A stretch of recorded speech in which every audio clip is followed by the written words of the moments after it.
Hello and welcome to session 3 of 4 for Forbidden Lands, which is an open world survival retro fantasy game. I don't know what the subtitle is anymore. From Free League Publishing. It is based on their Mutant Year Zero sort of core system. And it's attempting retro, I think, is the key word here. But we're with our group that has gone on lots of random adventures so far, and we are pressing forward.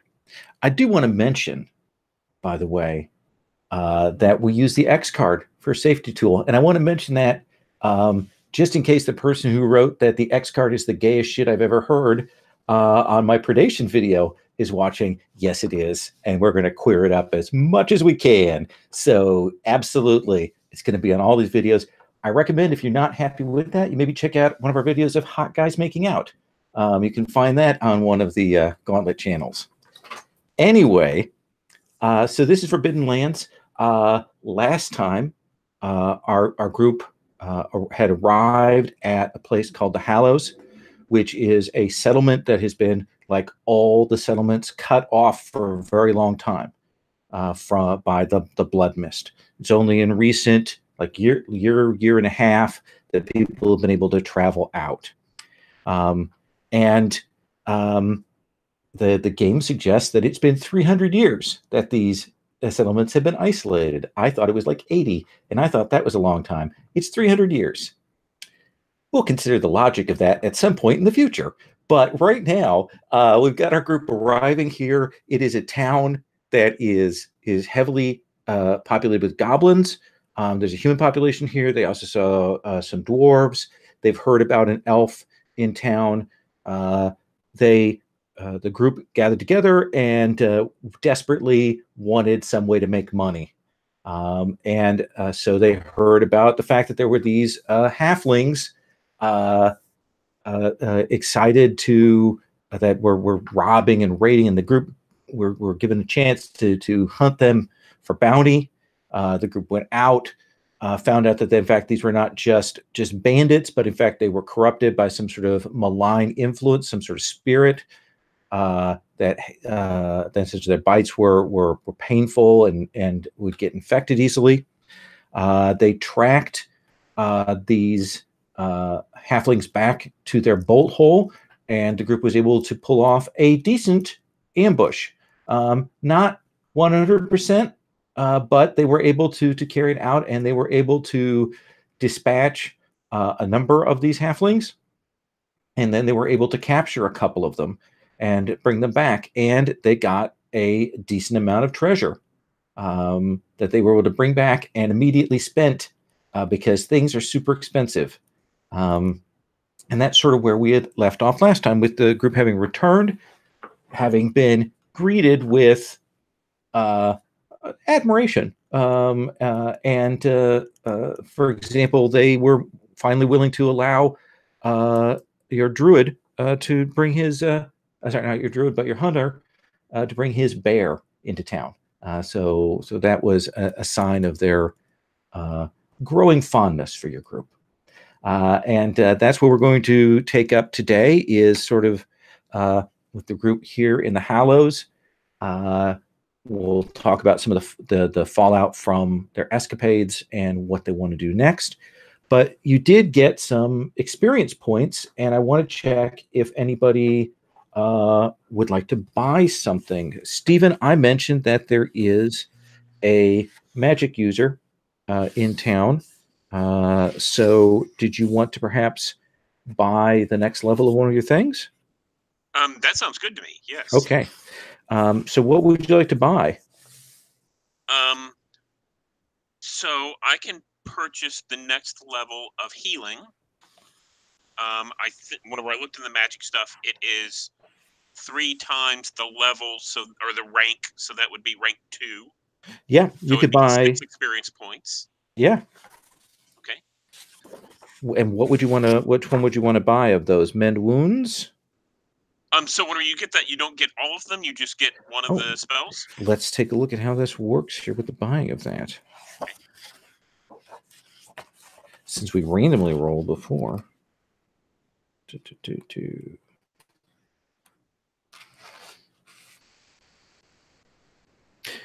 Oh, yep. No, you can cast rank 1 and 2. You're right. You do get the ability to cast those. So, yeah, spend those 6 points, and you will have the ability to reach up to rank 2 of those spells. What about Hild, the Silent? Does Hild want to buy anything? Yeah, I wanted to get a bow, a short bow, I think. Okay. So let's look at the pricing on that. Let's see here. What's the price list? Gear.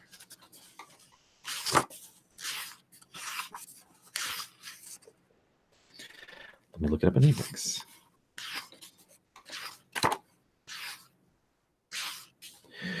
Short bow is 6 silver.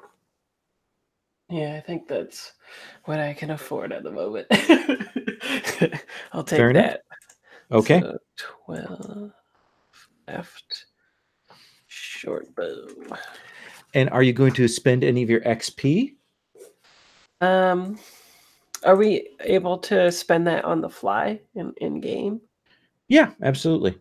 And maybe I'll just wait until it becomes pertinent. All right, that is certainly fine. What about you, Bryn?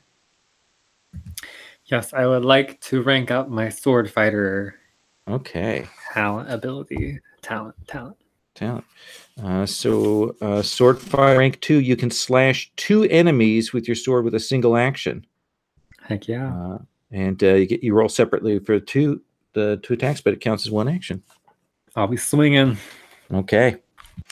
And you already spent your money on your other stuff, right? Yes, I did. I bought a backpack, a water skin, a cloak, and some boots. Okay. And finally, Gavel, I think you bought armor last time, right? Yeah, I bought armor and a bow. Okay. And did you want to spend some of your XP to buy one of your talents up, or buy a skill, or? So the skills go up at, it's multiples of 5, right? It is. If I want to increase my stealth by 2, I have to spend 10 points. I mean, to go from 2 to 3. 2 to 3 would actually cost you 15. I don't like this economy. No, it is. You could buy a 1 to a 2. You could buy a couple of 1s. Okay. I'm going to think about it. Okay, absolutely. I'll let you know in the little chat window when I decide. That is absolutely fair. So, Lowell, I purchased, a bunch of miscellaneous stuff, like a knife and a staff, and I think I got some armor and a sack. Okay. Yeah. Excellent. So essentially the shopkeeper here has been pleased to see you come through. Is happy to sell these things, and you have handed off those 2 hobbits, and there is very clearly some discussion in the village. Like the person that you met, Ashbrand, he clearly gets some people together. They go and talk to the bailiff, who was mentioned last time, and there's some discussion about that. And he will come back and tell you that they are going to imprison them because you said that they were cursed, right? And he says, is that something that you think that can be fixed?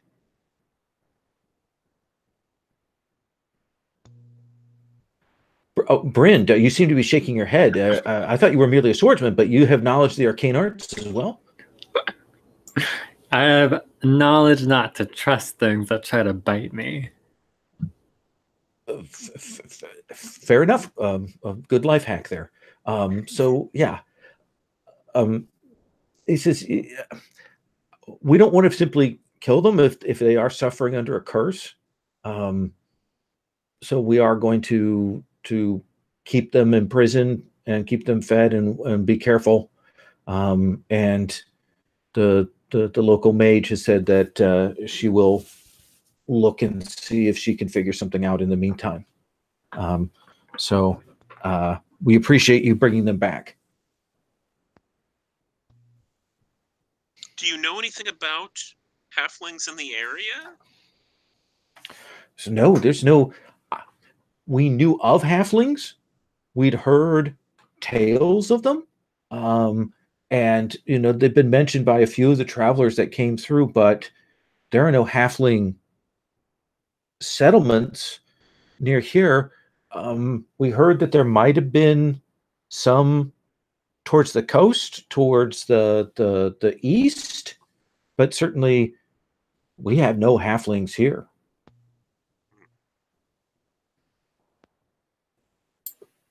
Well, now you do. Well, yes, that is very true. And Ashburn will say, so you're welcome to stay at the inn as you wish. I will cover your stay. Food's extra, but I will cover your bedding and rooms for the time being. The innkeep owes me, so we'll consider that.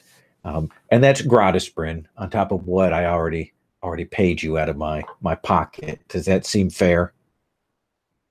Or are you going to drive a bargain on that too?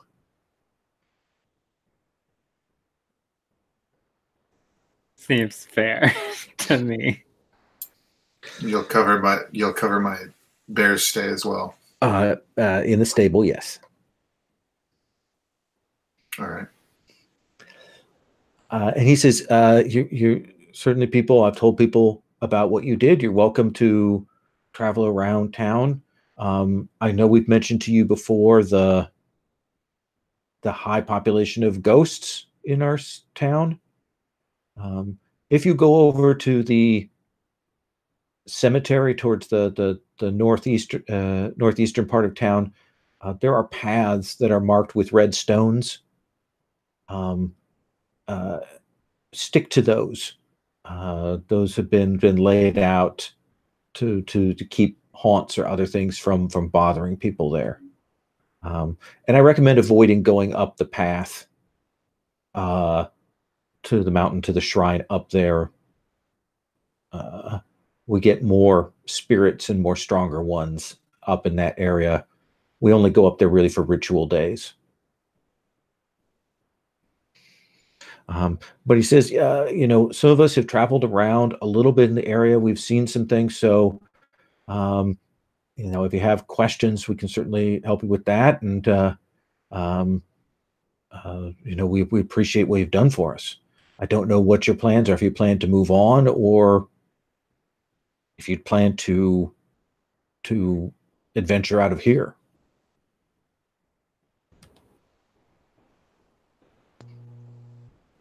Yeah, what are our plans? Ashbrand, I'm looking for a worthy challenger.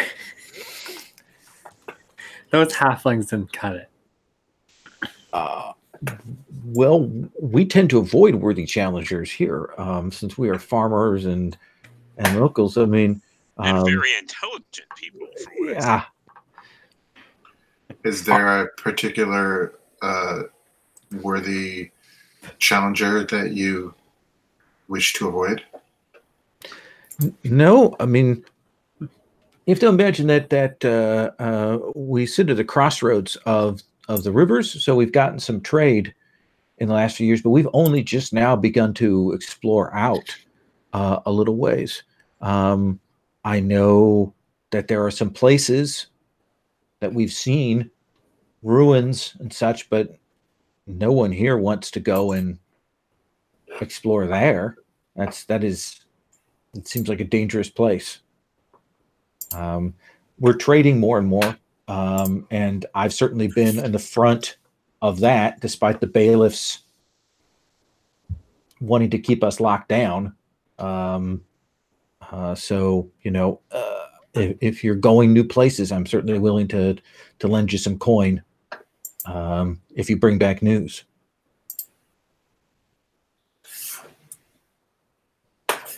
But if you want to know, that's an easier trade than pelt. it certainly is. The boatman has been up and down the river away, so he may have some sense of where things have gone, and there are some old records left from before the mist that may have some information, depending on what you're hunting for. But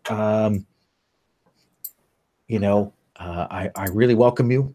Certainly, and he looks to Hild, and you are certainly welcome here, brother. Thank you. Yes. What about oh yeah, no, never mind. I think you answered that. I was wondering before if like we needed to go and hunt that the ghost thing that made the halflings, but it was like instead of a site that they wandered into, right? They're not sure. They think that one of the things you had asked about last time was that, and you had considered going back and maybe trying to track back from that site to from there to find whatever place it was that they got cursed at. Right. Is anyone interested in that? At a player level? That's an option. There's also the ghost that we were kind of told about. Then there's also in the first session, there was like some ruins and stuff like that. Yeah. So if you go to the map, and I'll grab the slide here, drop that link in.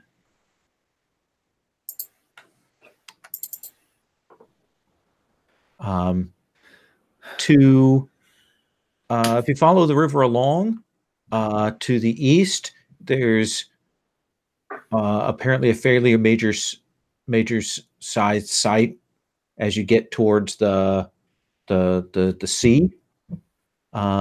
If you head a little closer along the river to the west, there is a tower that they've mentioned that is on the lake shore.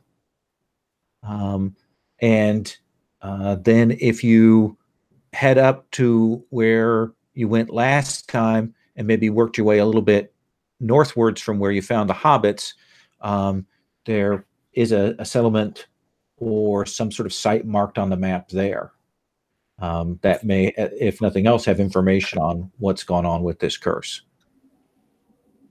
Cool. What's on that little island on the right-hand side? On the right-hand side, literally, this is probably a map that Ashbrand has. He goes, that looks like somebody drawn a little cave there. I'm the next island over. Oh, the one? Oh, that's a big thing. It looks like that's big. It's like it's like 3 caves tall. I don't know what that is. Yeah.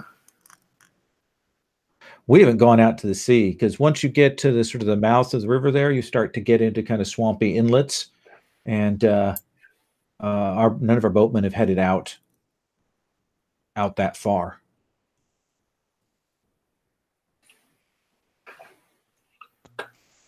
So, what are people interested in? I'd be down for whatever. I don't know how lucrative it will be to go after the curse, but if we're morally obliged, we could do that. I'm interested in anywhere that will take us along a path where I can collect more pelts. I would actually suggest that, there's the ruin to the west that we could go and explore, and then to the northeast, there's another small village. Either of those 2 places we could explore for this village, and then they could potentially set up trade if we find people, or we can make sure that they're safe in that way. Yeah, especially since they haven't been doing anything for 300 years. We couldn't go out. There's like people over there. Yeah, we don't go there. Because we get killed if we went out. Blood mist. Yep. So yeah, he will leave you to it. I don't know if you guys want to talk to people in town, or you want to look around, or you want to decide on a course of action and strike back out immediately. I do have hiking boots. I'm just looking. Is it safe to leave these people here with these ghosts? I mean, they've been here for a while with the ghosts. They've been here 300 years with these ghosts. Okay. So there's some kind of peace. Yeah. Even though they're foul and unnatural. They seem to have figured out how to get around them. You just feed them.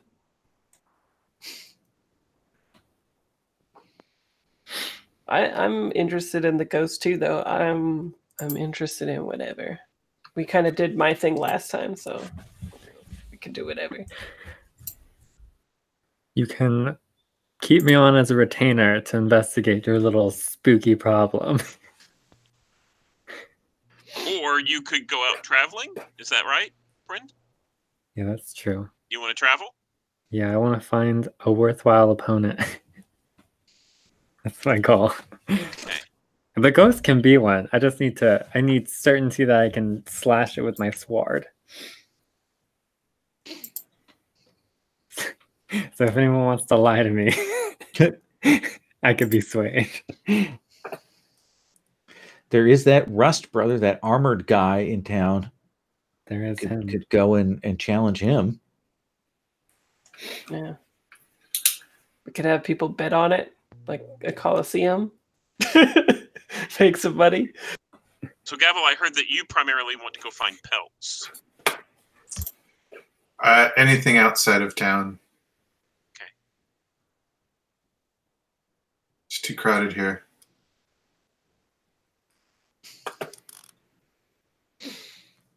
So I'm hearing we're leaving.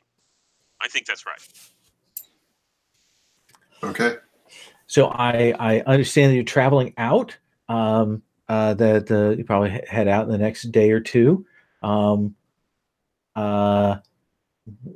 you planning on heading up towards the northeast settlement and following up on the curse thing?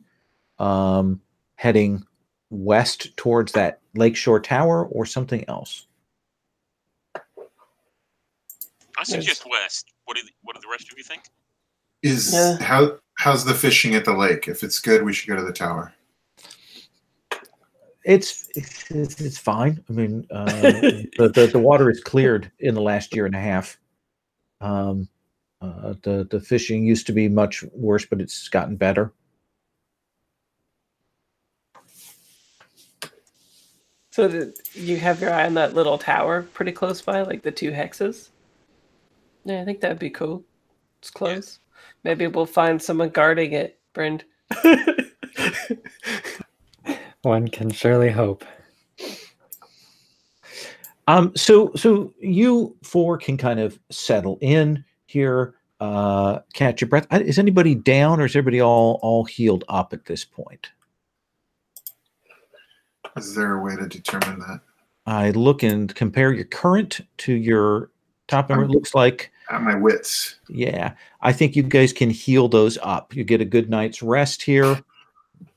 And if you're down any strength, wits, whatever, you can heal that up. Do we get a willpower also? You will get 1 willpower, yes. So, Brend, in the time that you have here in town, I want to do like a once around here. What do you do? I mean, you're young. What is this? Is this bigger or smaller than the settlement that you grew up in? Oh, that's interesting. I think it's smaller. I'm picturing Bren's childhood as very cosmopolitan. Well, I guess relatively cosmopolitan. So there was a thick, densely probably built up upon city that it had probably had multi-story buildings because it didn't want to grow out because of the mist. So this feels very, very villagey to you. So what do you do? I think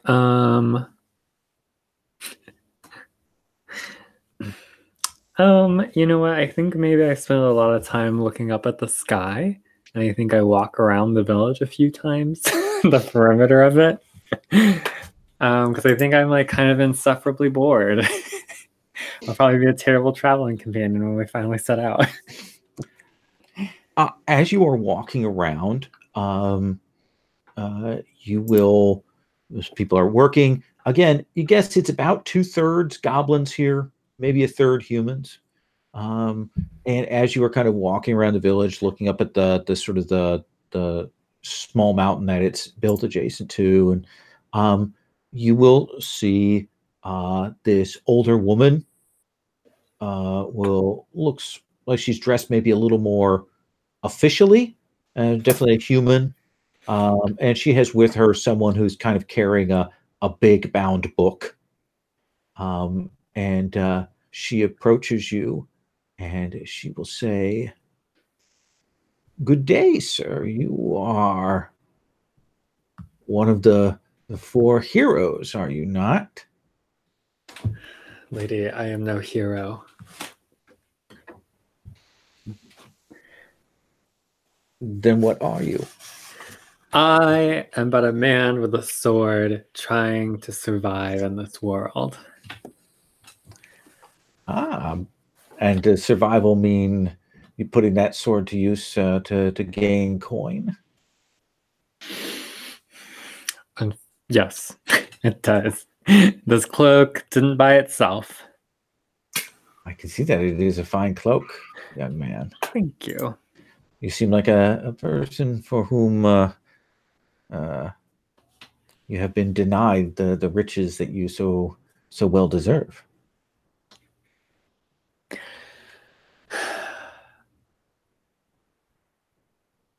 I try not to think about such things. There's only one life to live, so I'm just here living it. Well spoken. Wisdom beyond your age. So I would speak with you just briefly and perhaps make you an offer, good sir. Your name is? You can call me Gravemaker. Gravemaker. What? That is a fine and auspicious name. Given to you by your parents? No, unfortunately won on a battlefield. I had understood that the forces had moved in wars since the mist had come up. We have not been visited by that so far. Perhaps at some point I could pick your brain to find out about what's been going on outside. What could I possibly know? You've been walking around. Many people here have not. We have little news of the outside world. And you, with your particular background and humanity, may have insight that others do not. What are you asking? So, I wish to employ you quietly. Nothing that would interfere with your other work. Though I may not seem like it, I am no mercenary.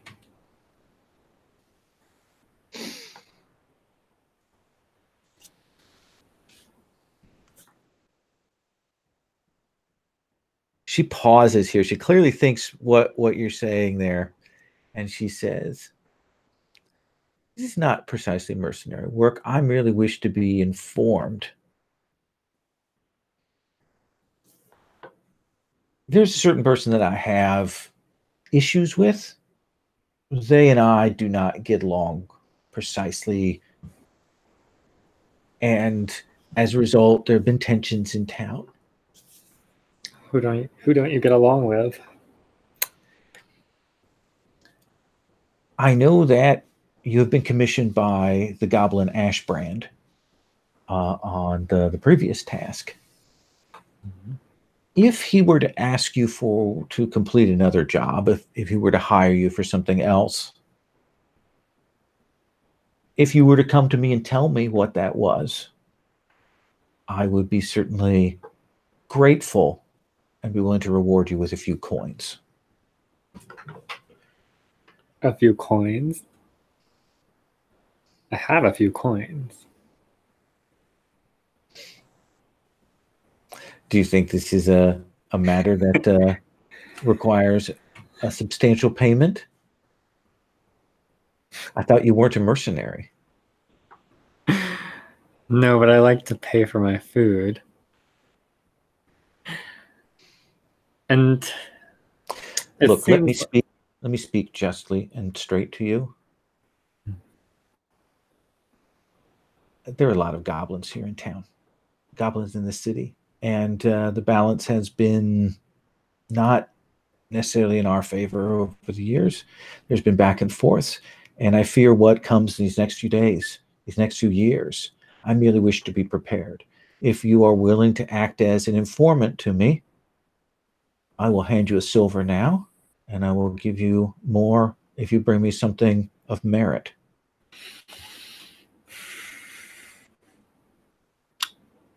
So you don't trust goblins? Not necessarily saying that. I don't trust Ashbrand and some of his cohort.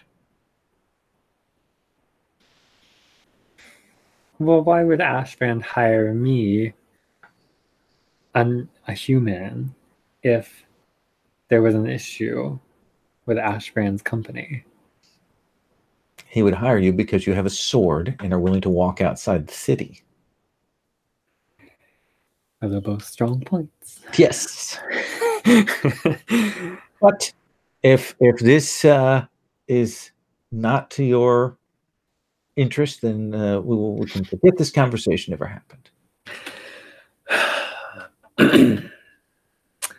Listen, keep your silver for now, and perhaps I will come back to you with some news. But I want to know what you're going to do with it. Well, when you return with news, we'll have that conversation then. Fine. Good day to you, Brind. Wait a minute. How do you know my name? But it's because everyone can say your name around the town. Oh, right. Man, I have to start introducing myself as Gravemaker. Gonna continue walking along, staring up at the sky, hoping there's no more interruptions.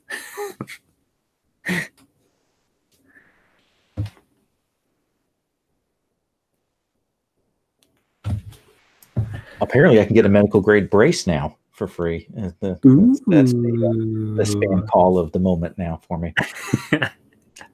Gavel, what is your time in this town like? What is it that you do? Are you restless here? Are you doing anything? What do you imagine that's like? Yeah, I'm restless. If I'm not eating, I'm hanging out with Micah. Okay. Do you go? I mean, do you stay inside the city walls, or do you go walk outside during the day? What do you imagine that's like? We probably go walk. Take a walk. Yeah. And you can definitely see they've got kind of a dense farmland up here. They do, rotations. They've got crops and things like that. And word has clearly spread of what you did. And so probably a couple of times, some of these farmers will come over and will lay out, say, some summer squash and things for Micah, and essentially introduce themselves to you, just to show you that they know your name.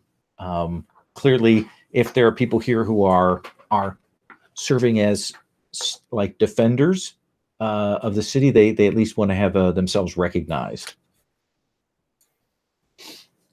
And how do you react to that kind of thing? You've lived a fairly isolated life. Yeah. I was thinking about the question you asked, Brandon. Yeah, this is a metropolis compared to my background. So I have been in larger cities before, but and at first my reaction is just kind of indifferent, and then I find it cute, and then I find it annoying. Okay. So you work through the full cycle of reactions there throughout Yeah. the day. Yeah. Mike is probably pleased because having the food brought to, is Mike a him or her? It's a him. It's him. Yeah. Having the food brought to him like this and being able to gnaw on it is to his liking very much. Yeah. So he's probably fur is probably a little bit sticky by the end of your jaunt around outside. Right. Yeah. But you'll get a sense of the lay of the land and get a good idea of what's in the surrounding areas around here, what the hunting potential is outside of the farmlands and such. I probably would go hunting, not like super. Just I've got this new bow, just kind of try out the new bow and that kind of stuff. And yeah, and small game are probably pretty plentiful around here. While deer or things like that will probably avoid the settlements. Small game, especially rabbits and such, will be raiding the fields, and so they're probably pretty plentiful. Yeah, so probably I would, whatever rabbits I kill, I would give them to whatever farmers or soldiers came by, just and gave us anything. I would just give them the rabbits because it was more. They would be very pleased with that. They have basic traps and such to keep the rabbits down, but you're able to take even the ones that are more wily. Yeah. Let's come to our druid, Lauron.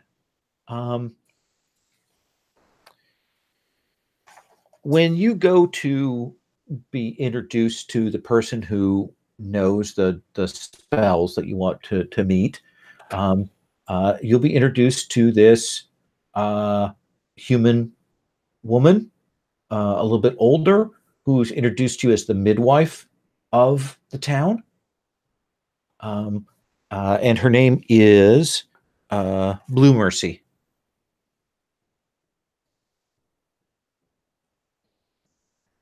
And she will say, I understand that you need to learn something of the higher arts of healing. Yes. Do you have access to such things? I do. I have only learned to the second circle, but if you wish, I can show you the arts that I have learned. There is a condition, though. Yes. My skills are kept somewhat quiet. There are those like the Rust brothers and such who frown upon my path of learning. I studied with my mother, who was a Raven's daughter, and the Rust brothers, they and their kind have traditionally hunted us down.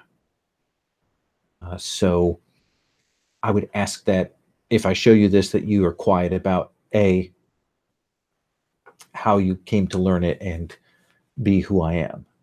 Oh, of course. I don't typically trust people anyway. Fair enough. Fair enough. What do you think? This is a good question for you. I'm curious. What do you think teaching looks like in this? Is it writing out of scrolls? Is it demonstration of technique? What do you think that looks like here?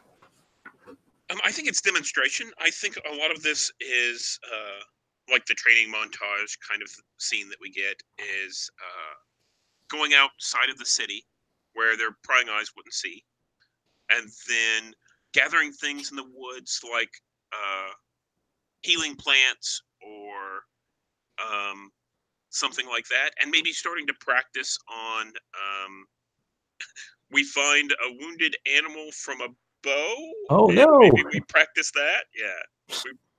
heal that up and Sure. work on that. Yeah. And she takes out, once she's outside the city, she takes out what's clearly a very old, small grimoire. You can see it when you kind of look, catch a few lines of it. It's clearly in a cipher. And she uses that to kind of help teach.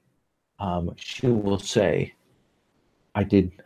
for a number of years, I taught my own daughter, but she passed away. So I'm glad to have someone else to pass these techniques on to. Oh, that's terrible. I'm sad to hear about your daughter. And yeah, she will show you those things. And she will say, is there a reason why you, she pauses, your appearance is somewhat unkempt. Some might even say filthy. Is there a reason for that? The village that you've lived in all of these years, where I grew up, was much bigger, and I came from a more well-to-do family. However, I saw them in the city itself for what it was, and they were filthy on the inside. And I left that place to make my own way, and I live off the land, and I live in the land, and it matters not what I look like or eat or, behave like. It matters more who I am and what I do than it does what I look like. So it is not a gayess or a curse or such.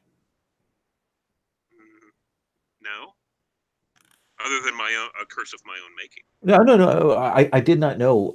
I've heard tell of people who have to take vows to learn magics and such. I didn't know if it was something of that sort.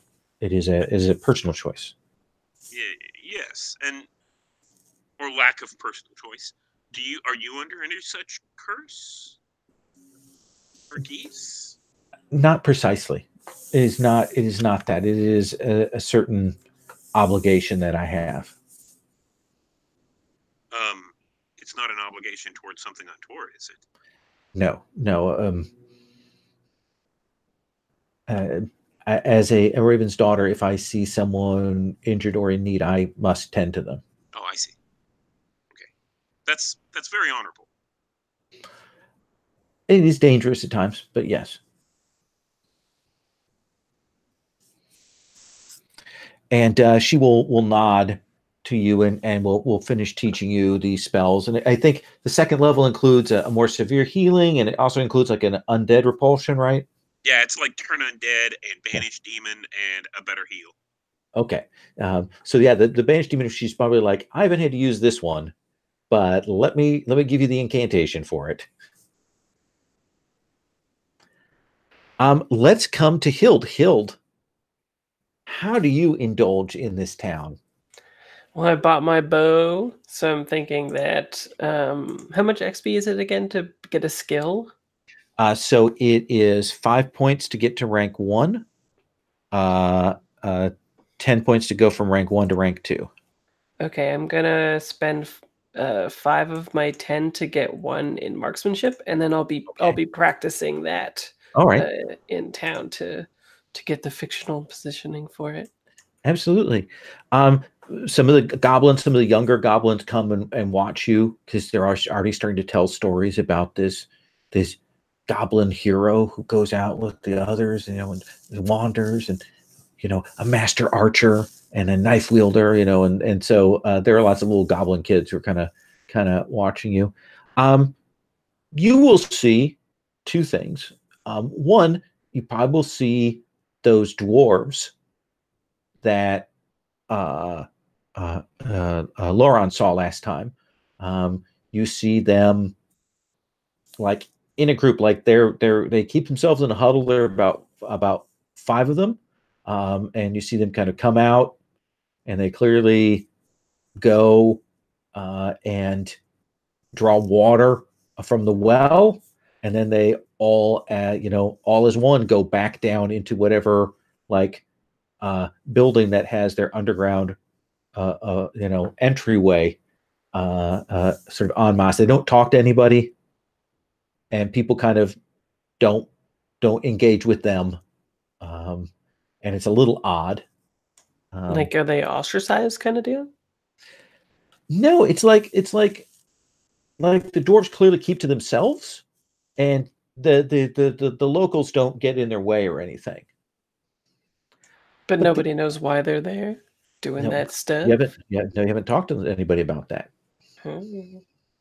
The other thing you will see what at first you think is a human.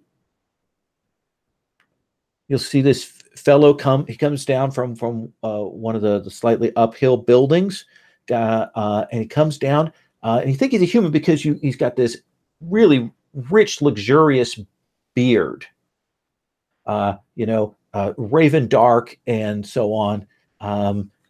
But then as he approaches, you realize, I think that might be an elf. And you see that he's got this hat kind of pulled down to cover his ears. Mhm. And the beard is Fake.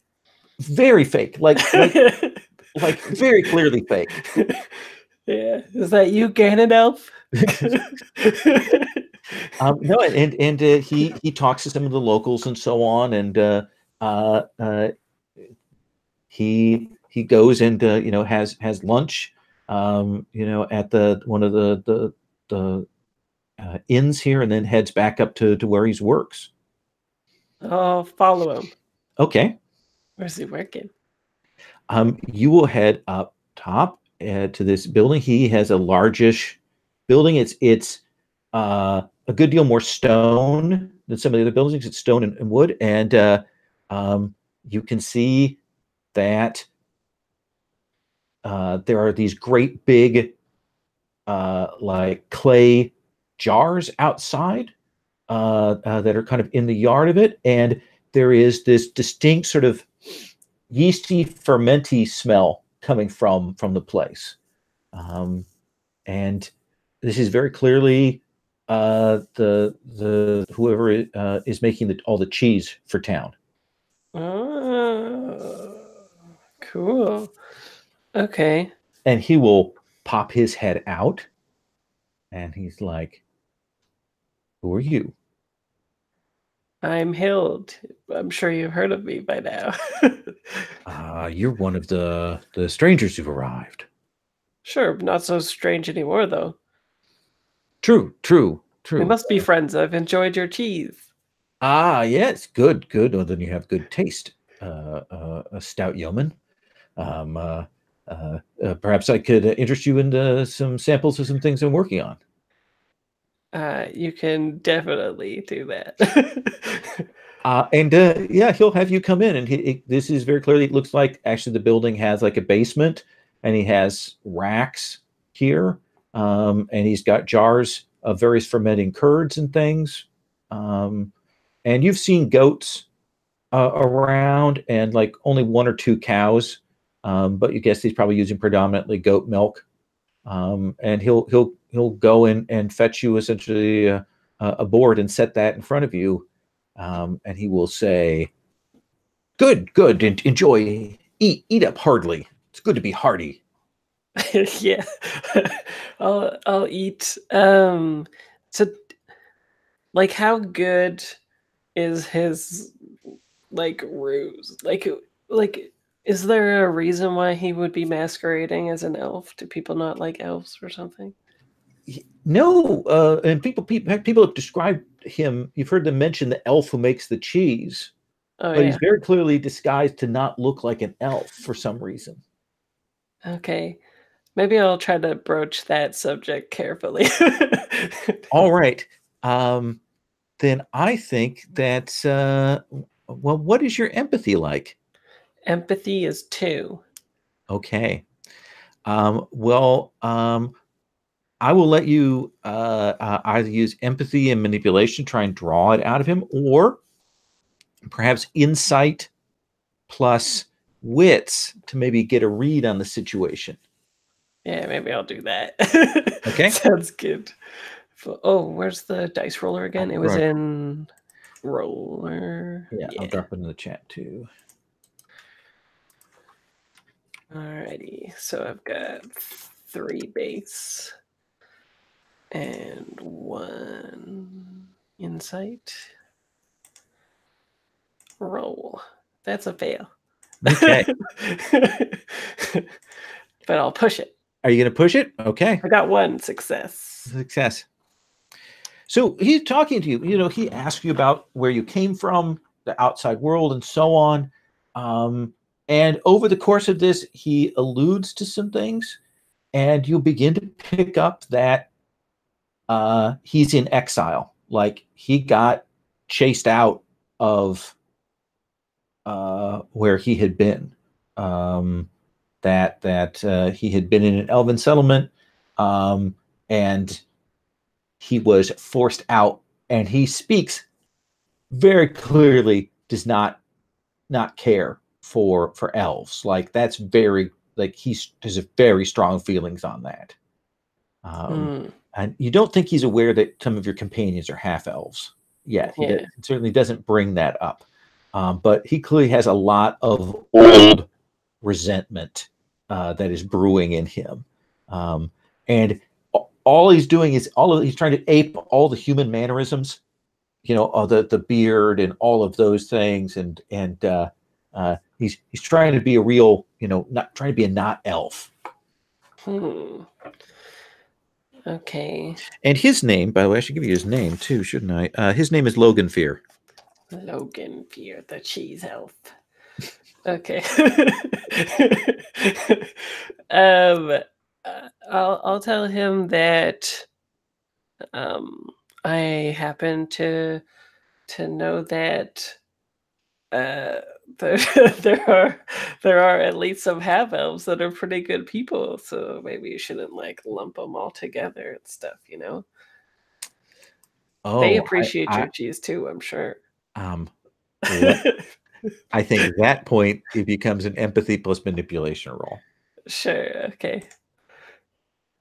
Where's the like be not or like the call out? Okay, 2 dice and that's it. Okay, we'll see. Come on, baby. Yeah, predictably that was a fail, but I'm gonna push it. No, it failed again. Okay. So you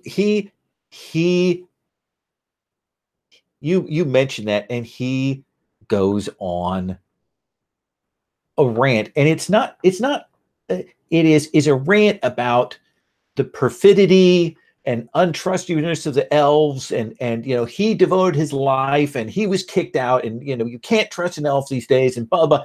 And it's very much, you know, you managed to make him dig up all this old baggage, and you can tell it's a well-worn, lengthy diatribe. At some point, a couple of other goblins come in. They're clearly people that work here for him, and they kind of get in the way.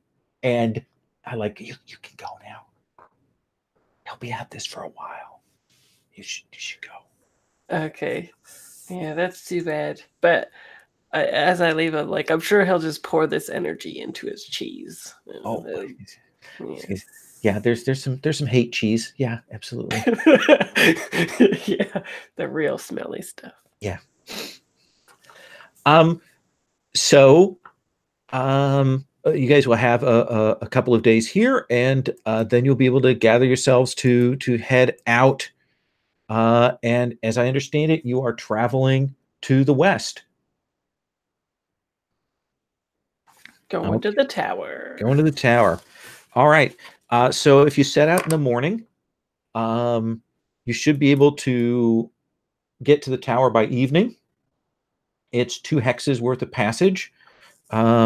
So the what then becomes is one person leads the way, and one person is going to keep watch. Leading the way is a survival roll.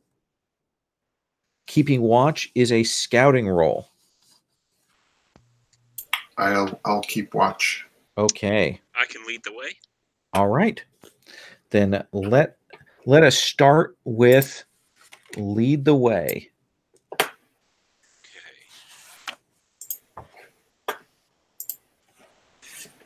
And I am a pathfinder, which means I have +1. Is that +1 die?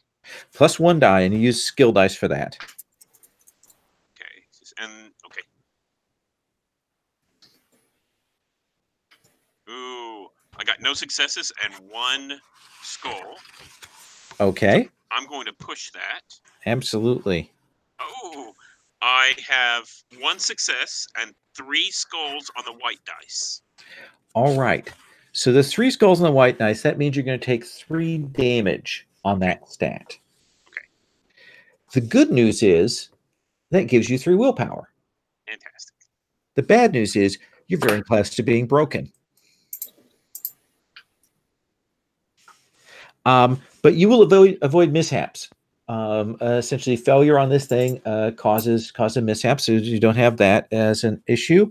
And then let's have you, Gavel, roll your scouting roll.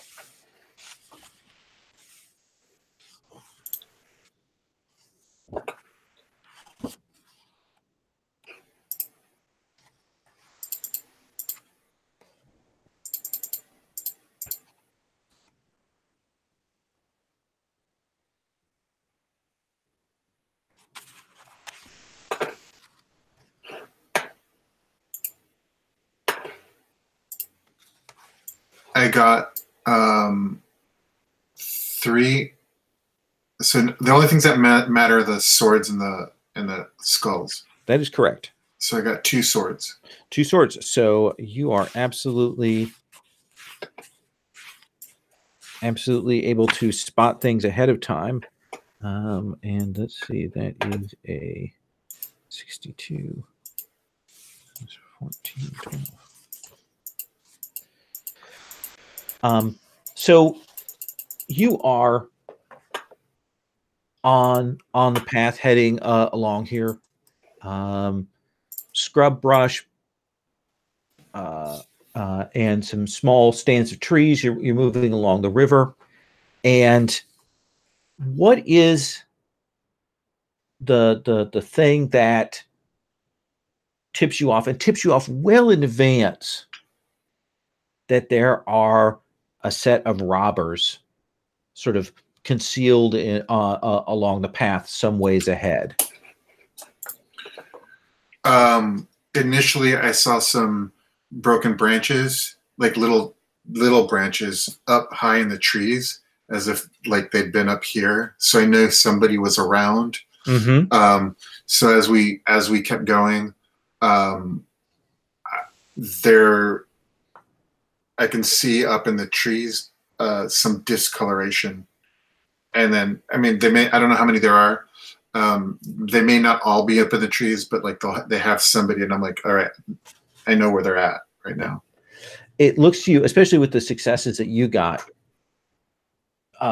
you could easily try to move up out of their line of sight and attack them, or you could go around them with no problem.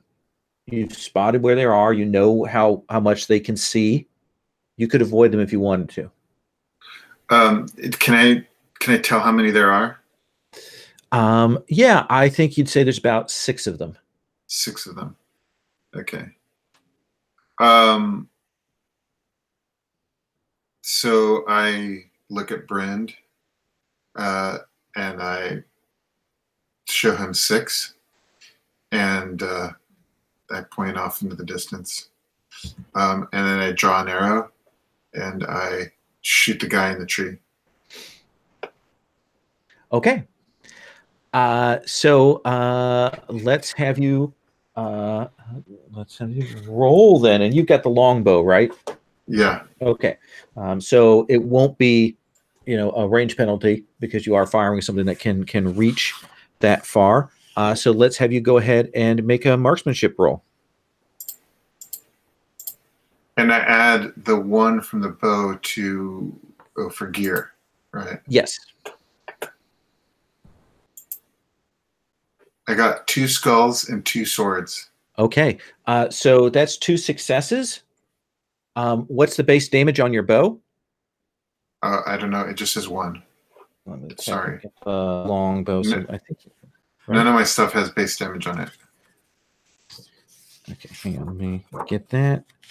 I think the longbow's rated insta-kill. That doesn't seem right. Okay. Find that.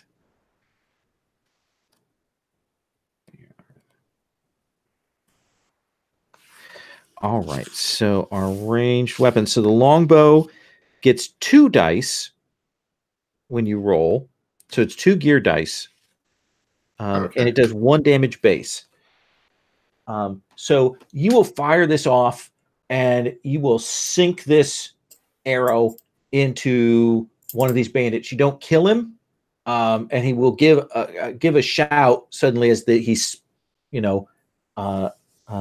this sprouts this arrow out of his shoulder. Brind, you see your companion gestures, says 6, draws a bow, and fires it off in the distance. And you hear a "ow!" Well, we probably could have avoided all of this. I'm going to draw my sword. That's it. I'm just going to hang back. Okay. What about you, Hild? I'm going to disappear into the darkness. Okay. Getting ready for a strike. So you want to stealth? Yeah, stealth. Okay. Let's have you make that stealth roll to essentially get yourself in position so you can get some extra successes. Sounds good. And I think, yeah, that's all I have. Okay. I got 1 success. Okay. So if they close and you jump out, that'll give you an extra success on an attack. Okay. Sounds good. I think I'm gonna burn some willpower though. Okay. This will give me more hits on them later, right? Yep. Okay, I'll burn 3 willpower, which will change 4 failures into successes. Okay. Or 3 out of 4 dice, 3 will be successes. Okay. Yeah. It is a foolish amount of willpower, yes. Lauron, you see this bow, people duck to the cover. It looks like the people who are visible right now are Gavel and Brind. So I think that I'm going to hold back and let them take care of this. However, I think I'm a little confused trying to piece together what all's going on. Because something, whenever I was traveling through this area, didn't quite feel right, so I had to spend a lot of extra effort to get here. Okay. Yeah. So you will see that guy drops down, and you will see this group of bandits kind of come rushing at where you're at. They see 2 of you, and essentially they've got very, very badly made broadsword on a couple of them, hand axes, that kind of thing, and they are rushing to close the distance. So I'm going to come back to you. Then Gavel, you've got 1 more shot before they're gonna close that gap. Okay. What do you want to do? What are you gonna do? Oh, I'm going to shoot. Yeah. Okay. Yeah. So I actually get an extra dice.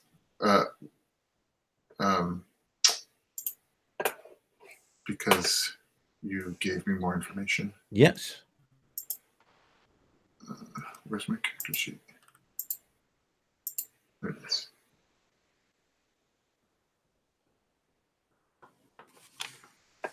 Yeah. Okay. 1 skull and 2 swords. 2 swords. So you will, even as they close, you get that bow up, and you will fire another arrow, and you will drop another one of them. Essentially, he crumples to the ground as that bites deep. So there are just 4 fresh ones and a wounded one right now.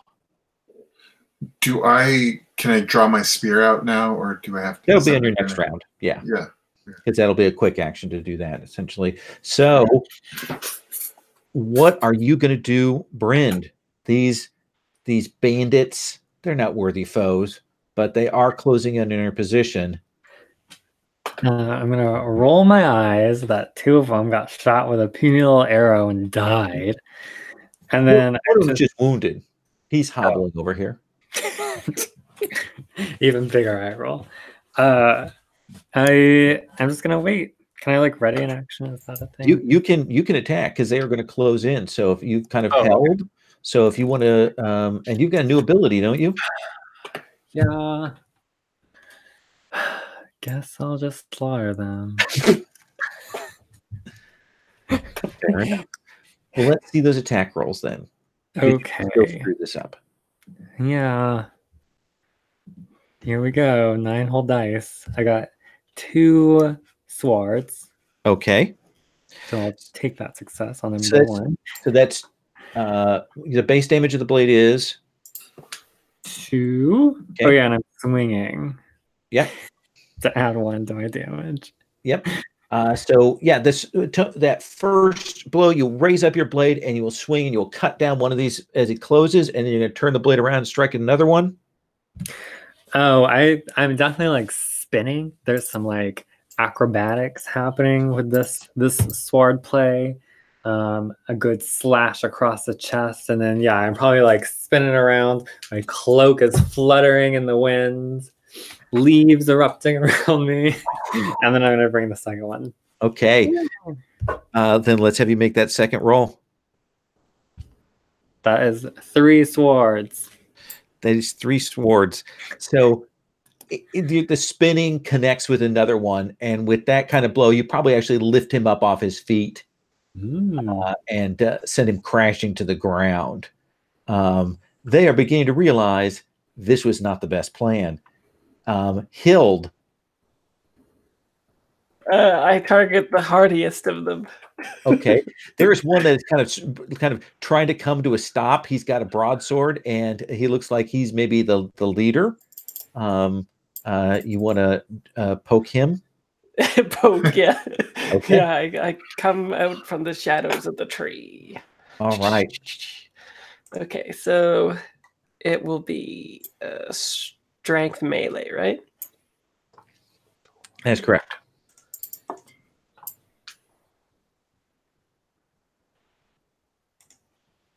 Melees. Cool. Okay. Shazam. Okay, I got 1 success, and then I have the 4 other ones. So where do you plant it in this guy that just he's dead? I think like as he comes to a stop, I'm behind him and I reach around to his face and then I just slit his throat, but in such a way that like I do it quite quickly, and so we get that like cinematic tossing of his body, like it flips out of the way. Yeah, and he drops blood, and again with that number of successes, you don't even get touched with the spray as he collapses to the ground. So Lauron, there are just 2 of these dudes. One of them with a looks like an arrow stuck in his shoulder, and the other one unwounded. So I think I look around at the other 3 party members and the goblin that just popped out of the shadows, and I look at the 2 guys and I reach down. I figure one of the dead ones had like a board or something like that, and I kind of look at the other 2 and I say, well, I guess it's time to start digging graves, and I pick it up and I start digging in the dirt. Okay. That's all. Let's see. They are going to take a swing at people desperately. So they are going to take a swing at you, Gavel. And one at you, then Brind. So strength is that. So I'm going to roll.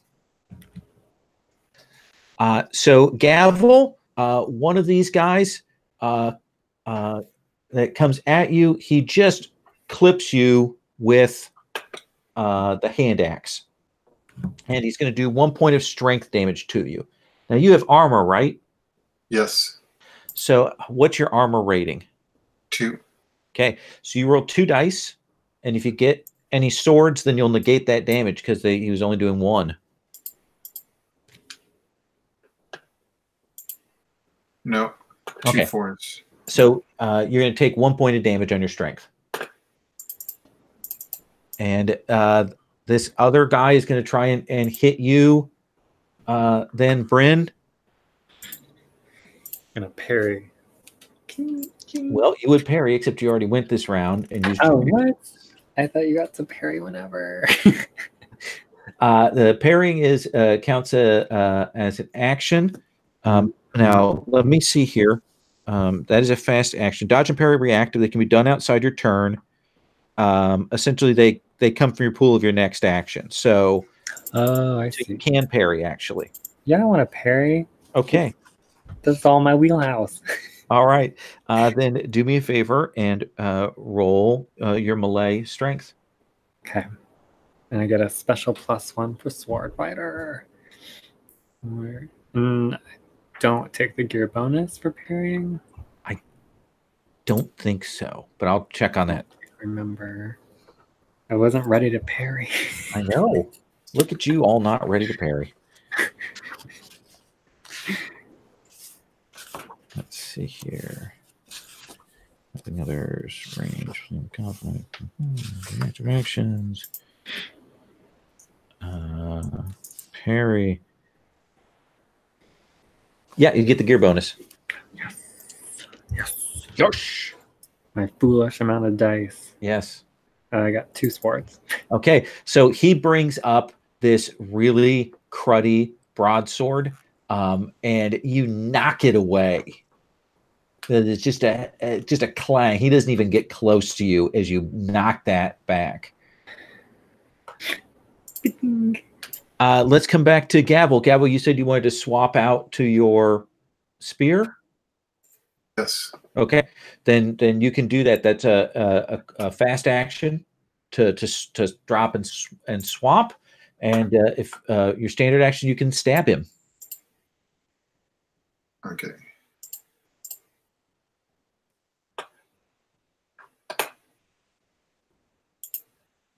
One sword and 1 skull. Okay, and the base damage of the spear is 1. Let's say this is the guy you already hit with the arrow, so you will catch him in the midsection with that, and he will crumple to the ground. Bryn, it's the last guy. You knocked his sword aside. All right. I guess I have to slash at him. Okay. Let's have you roll. Okay. Roll. Oh no. I got no swords. No successes? Would you like to push your roll? Well, I got 2 skulls on my base dice and 1 skull on my gear dice. So that's not a good idea to reroll then. Yeah, that's a rough. What is it? What happens there that doesn't get you that you don't manage to land that blow? I think that even though he had this cruddy broadsword, he put a lot of that robber heft into it. So I think I'm still a little staggered from knocking it away. Okay, yeah. He's older, probably a little bit bigger than you, and yeah, bam. Which brings us to Hild. Hild, Bryn doesn't connect. Yeah, am I far away? Well, you can move and attack. Move would be your fast action to I'll do that. Distance. Okay, then let's have you roll with your dagger attack. Alrighty.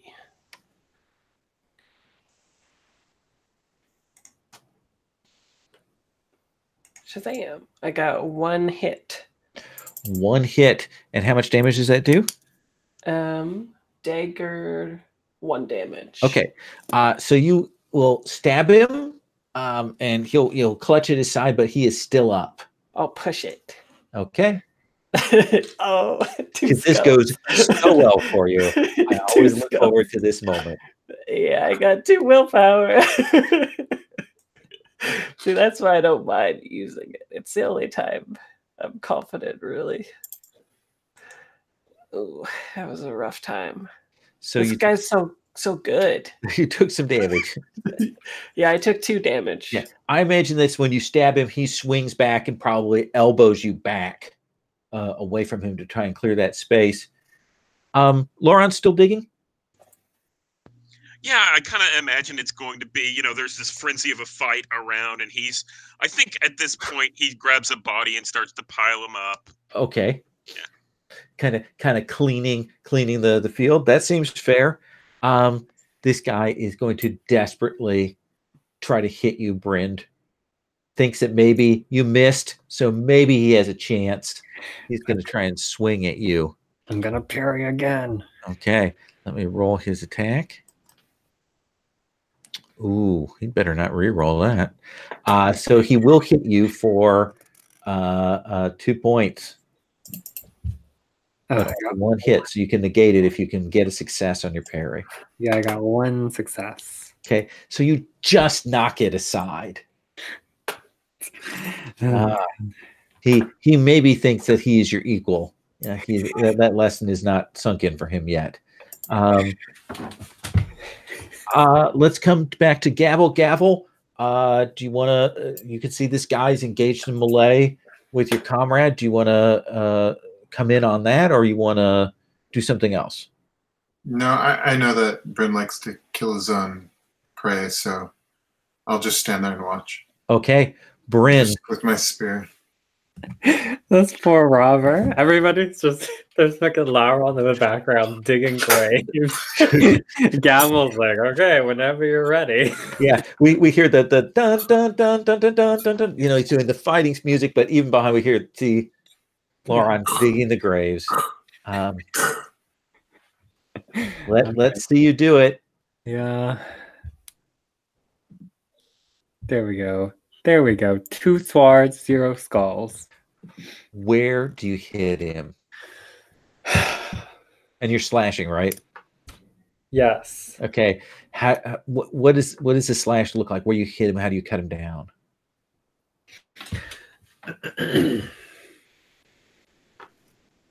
Oh, I got it. Okay. Here's the cinematic end. I parry his sword. I knock it up, and then I do another spin. The cloak whips him in the face, and then my sword just cuts up his body. Nice. And he will drop to the ground. And there are 6 dead robbers. 2 dead bodies. That's when it goes into cinematic slow motion with R&B playing in the background. They have between them 2 broadswords you could sell. Don't forget, people need to carry these. 2 hand axes you could sell. And 16 copper. What does a broadsword do more damage than a throwing spear? Let me take a look. The advantage of the throwing spear, of course, is because if you want to, you can toss it at short range. Broadsword.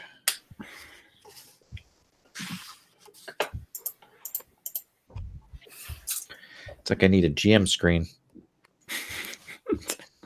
That would probably help.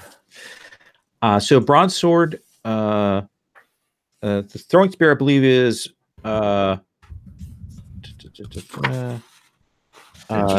it's +2 and does 1 damage.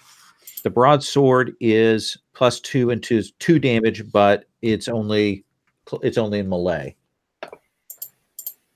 Can I keep both? Yeah, absolutely. Yeah. Anybody else picking up the other broadsword to take for sales? How do we know when we get encumbered again? So the encumbrance is Strength plus something. yeah, encumbrance. Oh, encumbrance. So you can carry a number of regular items equal to double your strength. 8. Okay, so 1, 2. Oh yeah, I should be good. I'll carry 1, sure. Okay. Anybody want to carry a hand axe? They are light, so 2 of them will count as a regular item. If not, I'll take them. And I scold Micah for not helping out. He's just like, yeah. Jeez, man. Mike is still thinking about all that delicious squash he had back at the thing and pumpkins. An adorable bear eating vegetables. And let me see, the hand axe when you get back will sell for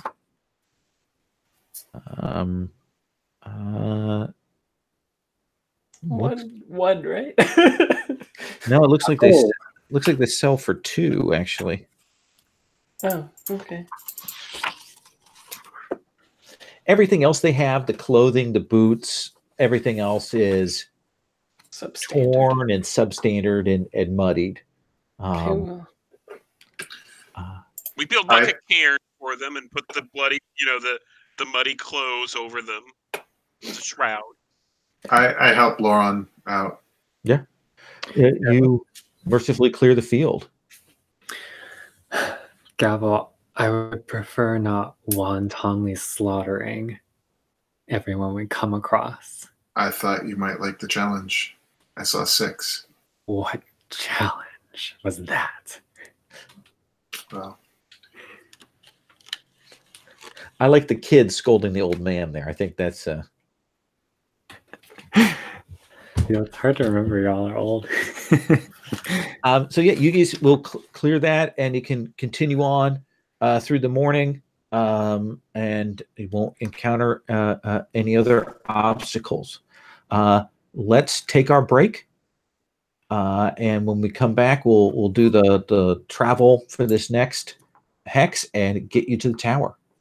I'd also like to healed whenever we get back as well. Okay. Because he's down half on his strength. Absolutely. I'm down 1, but how does that heal? Like through resting? Like if we when you take a rest, just like camping at night will count. Yeah, that'll count. Yeah. Okay. So it's you spend 1 willpower and you'll heal. So if I want to cast a spell, I'm sorry, I thought we could do this after the break. Oh, okay. We'll just do it after the break then. Yeah. Okay. Okay. Yeah. Sorry, I got confused. Okay, we'll be right back.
Take a drink.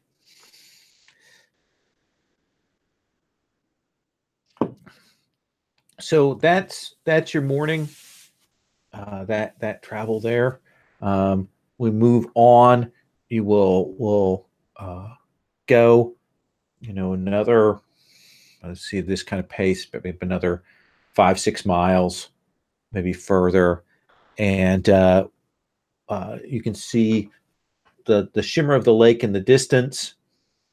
Probably see the silhouette of the tower. We still have a ways to go to get there. And so once again, someone needs to lead the way with survival. So let me roll healing first. Oh yes. No, I was going to skip past that. Okay. So that's the best way to heal for people like in the middle of travel and stuff like that. Yes. Yeah. So I spend a point of willpower, but because I'm a half elf, I think that's 2. Yep. It adds 1 to it. So I rolled 2 dice, and I got a skull and a sword. Ooh. So I think that makes it 3. So you heal back, but I think there's also a complication. Yes. I'm 2 healed. I become even stronger, increasing my strength. Okay. Roll 2d6, and tell me what the first and the second digit is. Okay. I got a 26. 26. This magic actually hurts your body when you do it, and you will feel some of your vitality get drained out, and you will take 1 point of strength damage. Okay. Oh, thanks. No, that's me, right? Yes. Yeah, I was just saying thanks for doing that because it hurt you. Is there any visible manifestation of that mishap, do you think? So I think what this actually is I think I go to bind the wounds, and was it a slash or was it a blunt trauma? It's just a big blunt bruise. He hit him with the elbow.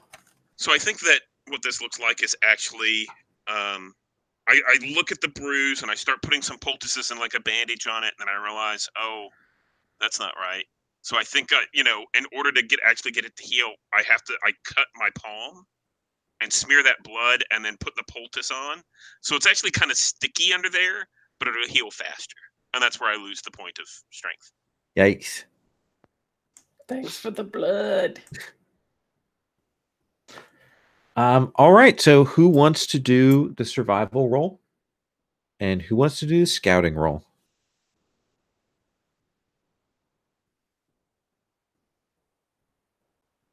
I will do the scouting. Okay.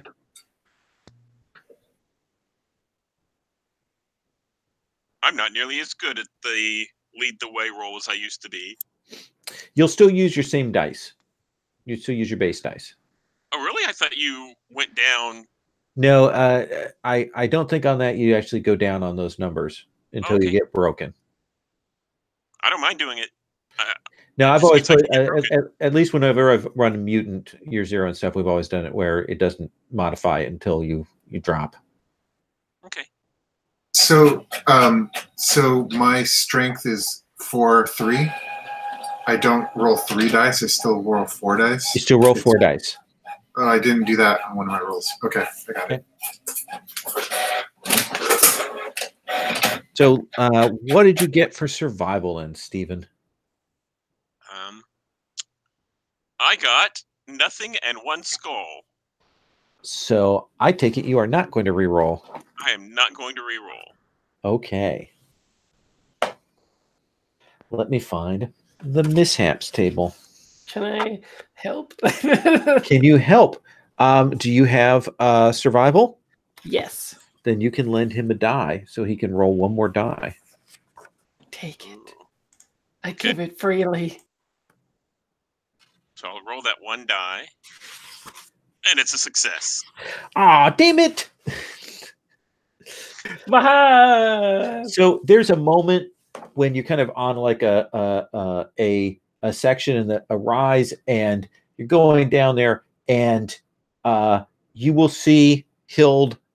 You see Lauren maybe about to step wrong, and you will grab onto him before he can step into this nest of scorpions. Yeah, Essentially. I'm like, that's a cliff. Oh yeah, thanks. So what did you get for scouting?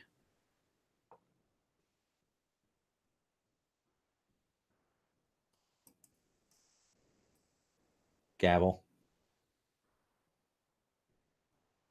Sorry. Okay. I got 2 swords and a skull. Okay. So you'll be able to check and clear, and you don't get any like untoward encounters before you get up to the lake's edge. Oop, getting some weird feedback on your line, Alejandro. Thank you. So you will see the lake shore, and you will see that there is a very large tower, very wide. It's not just like a lighthouse. It actually looks like maybe there's actually a tower, and then maybe there's actually an interior to it. It's big enough for that. It's kind of collapsed at the top, but it still has this kind of white, glinting marble look to it. But it's not on the shore exactly. It's actually on a little island that is just offshore, and there's maybe about 40, 50 feet worth of water out between the shoreline and this island. The thing, though, that you will see that is sort of immediately apparent to Gavel as you kind of call everybody to stop is there is no, it's not the third picture. You went a different place. There is a huge thing on the shoreline moving back and forth, and you will see what looks to you like an ent, good 25, 30 feet tall, wood. It's kind of got moss in spots. It looks old, and it is moving back and forth. Kind of, it actually looks like it's maybe worn kind of a groove there on the shoreline. And it is kind of between you and getting to that tower if you go straight. Is it unnatural or is it natural? You mean is in this world? Yeah. Okay. Ents are natural beings in this world. Fantastic. Usually they live in their forest. I will say that both you and your huntsman, Gavel, will know that when they go out, they've usually got a reason for that, and it's not particularly good for what gets in their way. So does it look like it's guarding, or like it anxiously wants to get to the island? You got a 2 for your scouting, so I think you can tell it's not moving in a way that would say to you it's watching inland for anybody coming. It's definitely like it wants to get across, but it can't.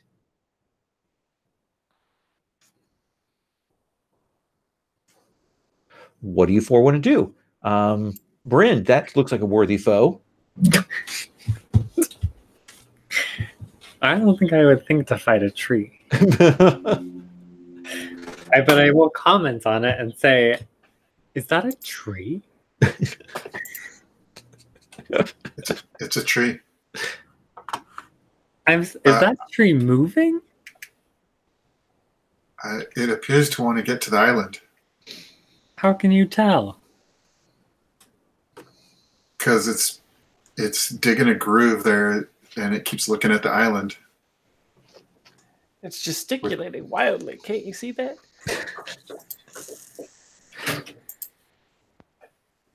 So I think that Lauron will basically, dig in the earth and kind of smear it all over himself, Okay. and then approach the ant and call out to it, brother tree, I am here to, we are here exploring.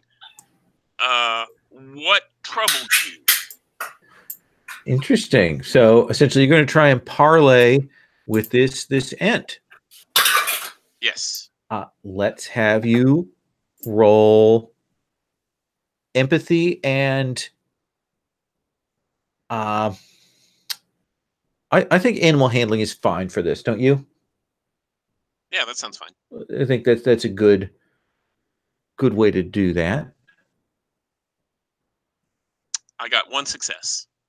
So it's moving along, roiling along, and it will see you, and it turns like faster than you would have expected at you, and then kind of comes trundling forward, and it says,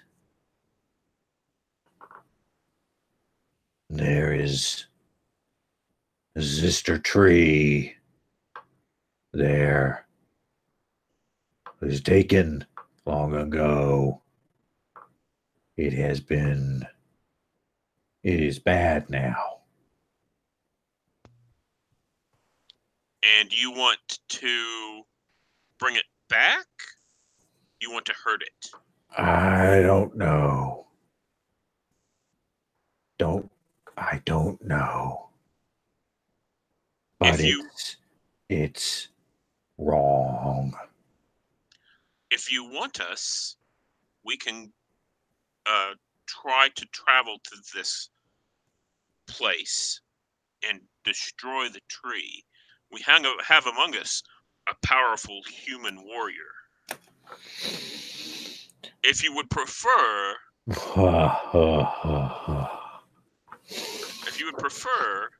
we could also try to bring it back.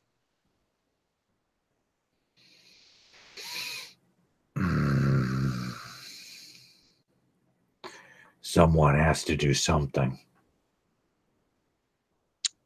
I think we can do that. I could throw you across. I don't like that. I'm not as strong as trees. I don't think any of us are. No, none of you are.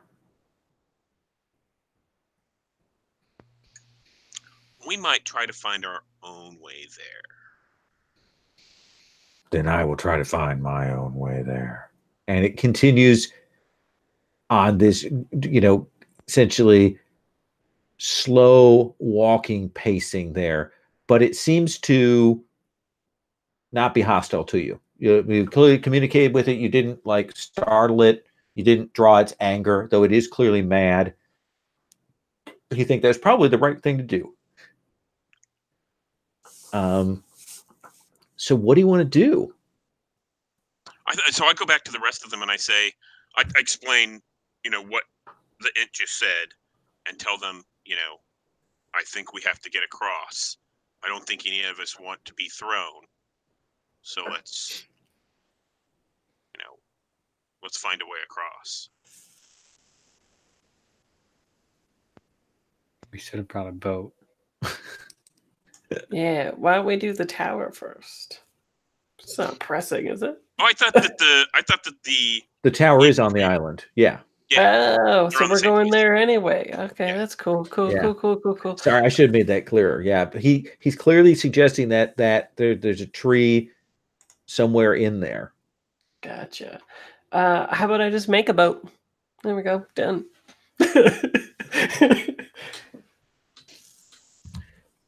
So you want to try and fasten together some trees to. Is there a skill for it? I think that's probably survival. Okay.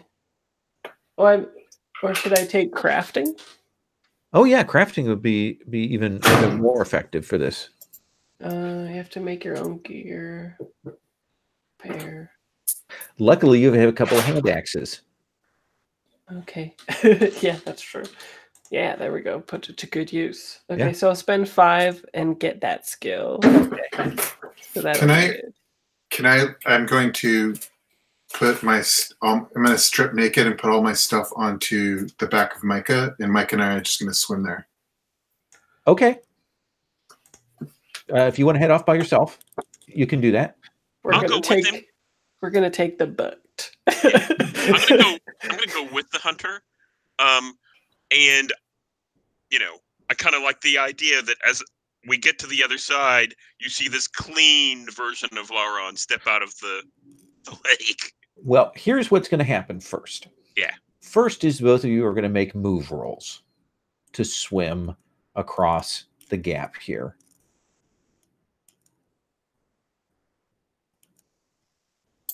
Okay, how do you do that? So move. Oh, move. I see. Move. Agility. Yeah. Yeah.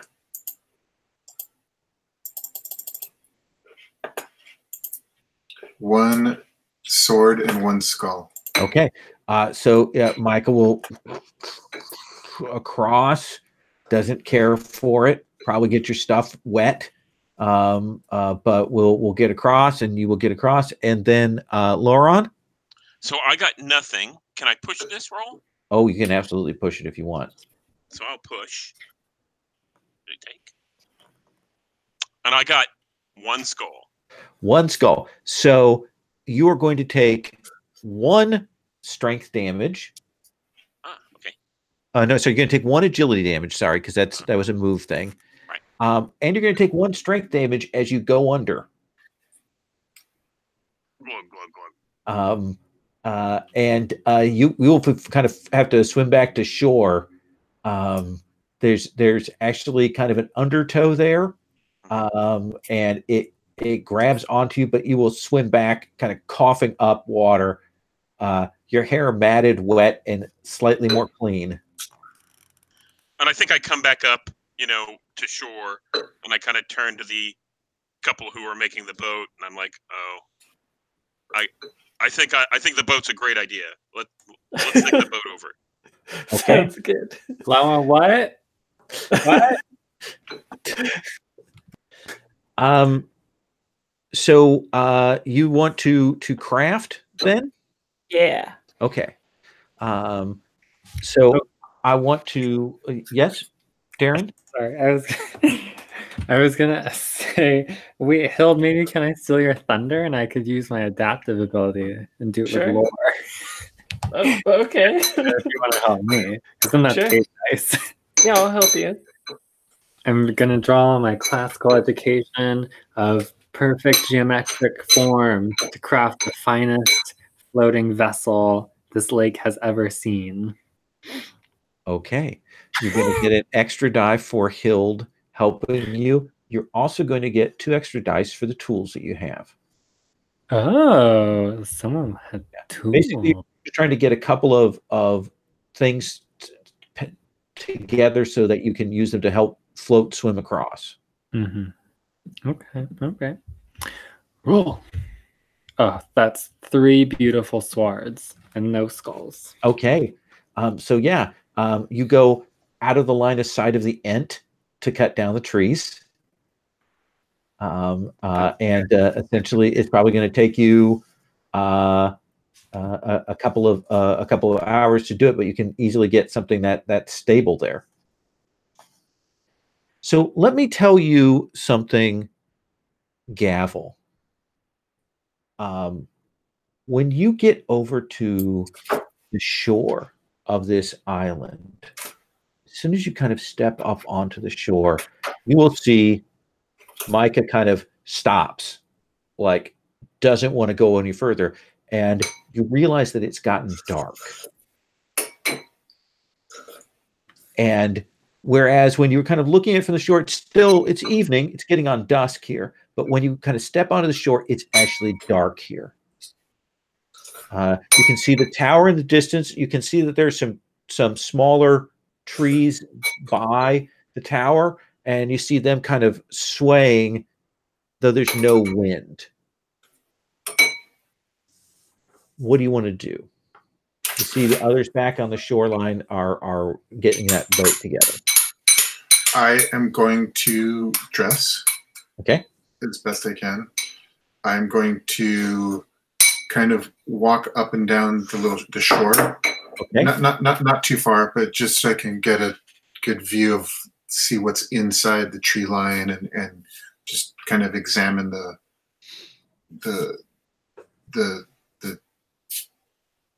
grove. Okay.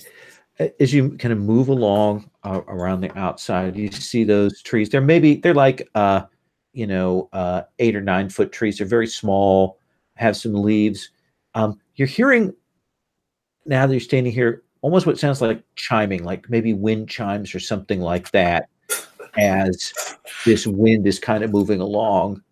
And you definitely have the sense, though you're not seeing anything, of movement around on the island outside of that tower. Definitely feel like there's something moving around, but you're not seeing it. The tower itself, you can see, has a kind of a portcullis entry, arch, and it looks like it goes in. You can't really see from here, but you guess that it must go in, and there must be like an interior area to the tower, and there's probably bits, because you're seeing windows here. There must be some kind of stairs or ladders up on the other body of the tower. So I'm not looking. I can't see anything that looks like a sister ant. No, not from where you're at. Okay. While I'm waiting for them, I'm going to start a little fire. Okay. And I'm going to be ready for any attacks from the tree lines. So let me tell you guys that you will get this boat done. But it is getting on night. It is summer, but you've used up the sort of the last hours of daylight here doing this. So do you want to wait until morning to go across? Do you want to go across now? Ooh, and so there's a potentially evil tree on the island. Yes. Maybe. Hild, maybe we should just camp here tonight and then make our way across in the morn. But Gavel is already over there. Gavel needs a rest anyway, right?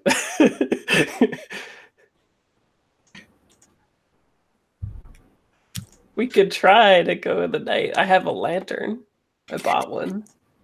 I don't think that will be super helpful, but we've got one. You could certainly go over and camp on the other side. Can they see the campfire that I made? A little campfire over there. Pulls a little firewood out of his thing. I'm gonna point to the end. I got an end. Yeah, maybe the end can give us a little shove, right? Just supercharge us over there. So I think we shout over to Gavel, hey, we're gonna camp. We'll come over and meet you there. You doing okay?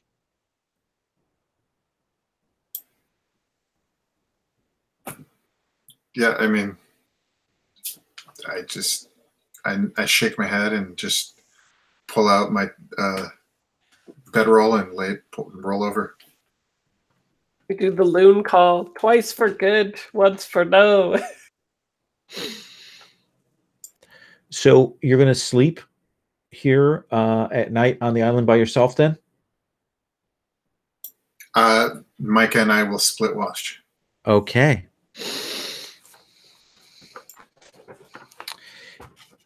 Then over here on the other side, with the 3 of you, someone needs to make camp, which is a survival roll. I can do that since I was healed already, so I'm feeling pretty spry, and I've got pretty good survival. Okay. Survival. Let's have you roll. 3 and 3 looks like. I got 1 a success. Then you'll find a good spot here. And I assume you're going to do essentially night and morning rest so that everybody can get some sleep, or is somebody going to stay up and then you're going to set off in the morning? I'm going to sleep. Okay. I'll stay up and watch. Okay. In that case, let me have you make a scouting roll. Okay. Where's the wits? Okay. Just a clean 5 for my wits. 2 swords. So you are fine. There may be some things that kind of stalk out from the edge of the woods, and you spot them and drive them off. So if you're going to split the night with Micah, then you're not going to get enough sleep to be counted as sleep then, Gavel. That's what you have to deal with when your friends leave you behind, or you leave. Or you them rush behind. ahead of your friends. Yeah. I think is what you meant to say. All right, let's have you roll keep watch. Go ahead and roll scouting.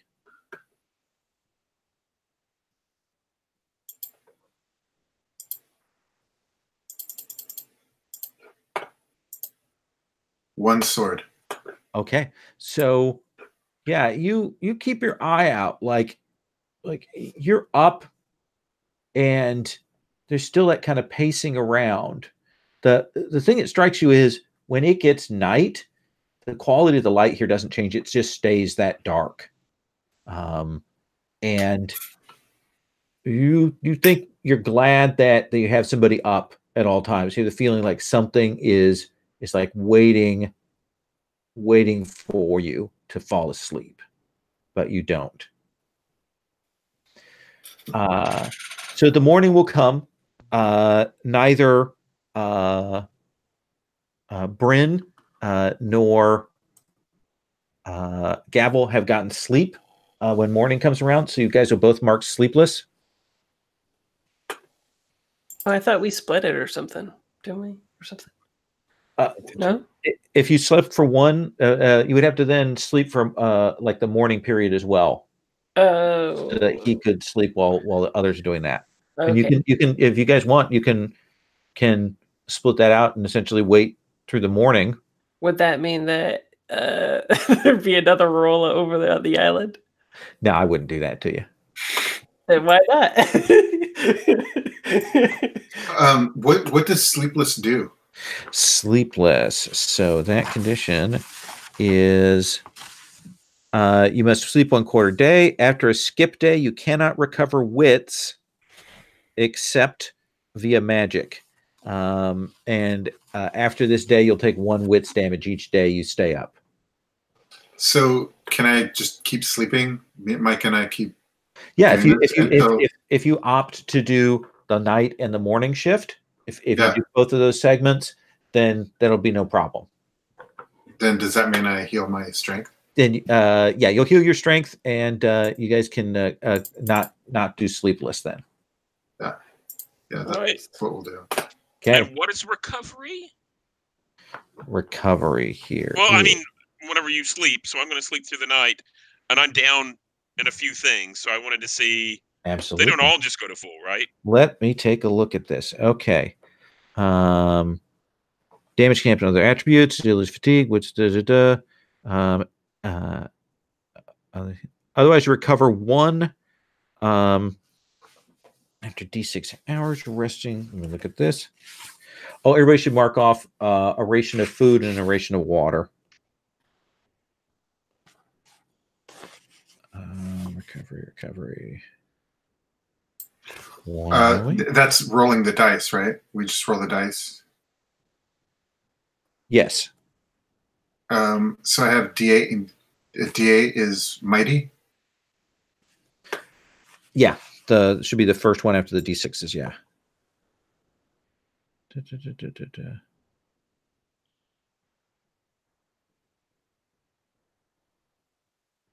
Okay. So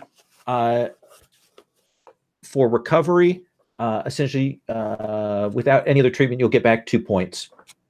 One for the general recovery and one for having rested. And that's in anything I want? That's in anything you want. Okay. Yeah, and it's in all of them. It's not like you have to choose between 2 different ones. So you get 2 points back in all of them, or you get 2 points? You get 2 back. You get 2 points back in each of them. Oh, okay. Yeah. Fantastic. Yeah.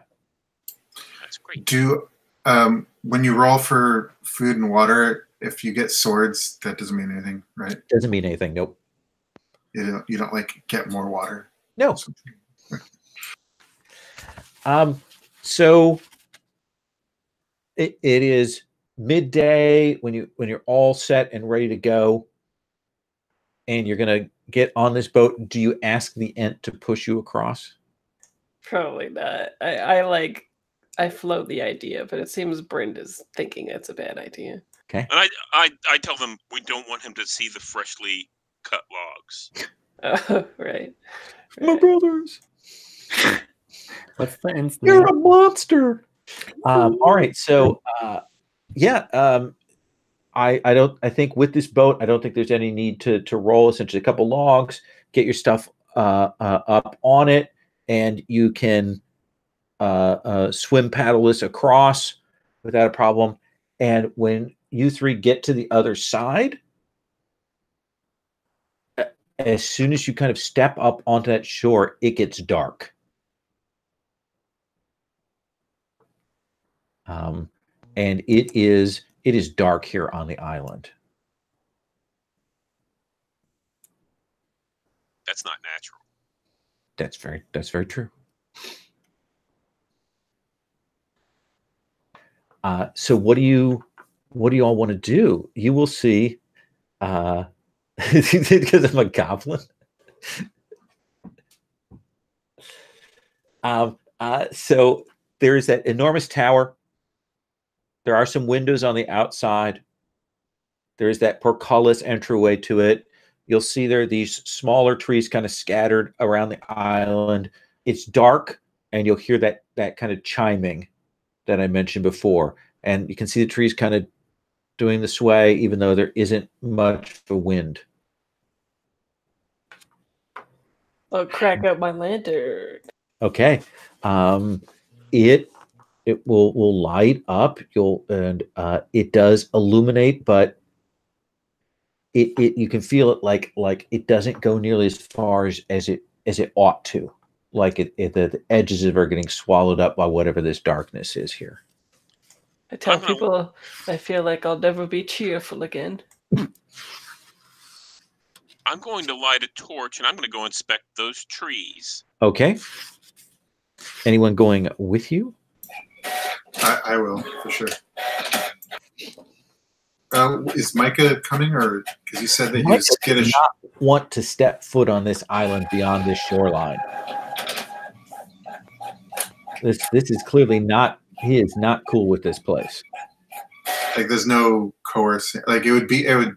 You could coerce him. I mean, it'd be animal handling to try and get him to agree to come with you. Yeah. No, I tell him to go back then. I just wave him back and have him swim across back. He hesitates because he doesn't want to leave you alone, but he will swim across, and he kind of settles himself down on the shoreline watching.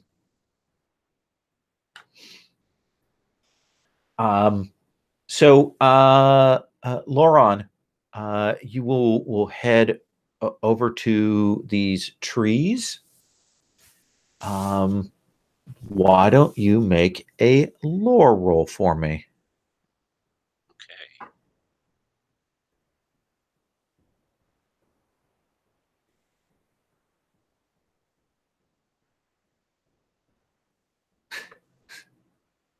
2 successes and 2 skulls. So you move up on these things, and when you kind of get up close, you will realize, now they have a little bit of torchlight and so on, that the leaves themselves look a little bit crystalline. And that's part of what's causing this sort of wind chiming, is them kind of tapping against one another. And there is the sound of that. And they look like someone has done some kind of alchemical or magical ritual to change these trees, and they don't look natural any longer. You also realize that they kind of form a perimeter around outside of the tower, and you kind of stop and you don't break the line of that. Like, you think something might happen if you cross through that line to go towards the tower.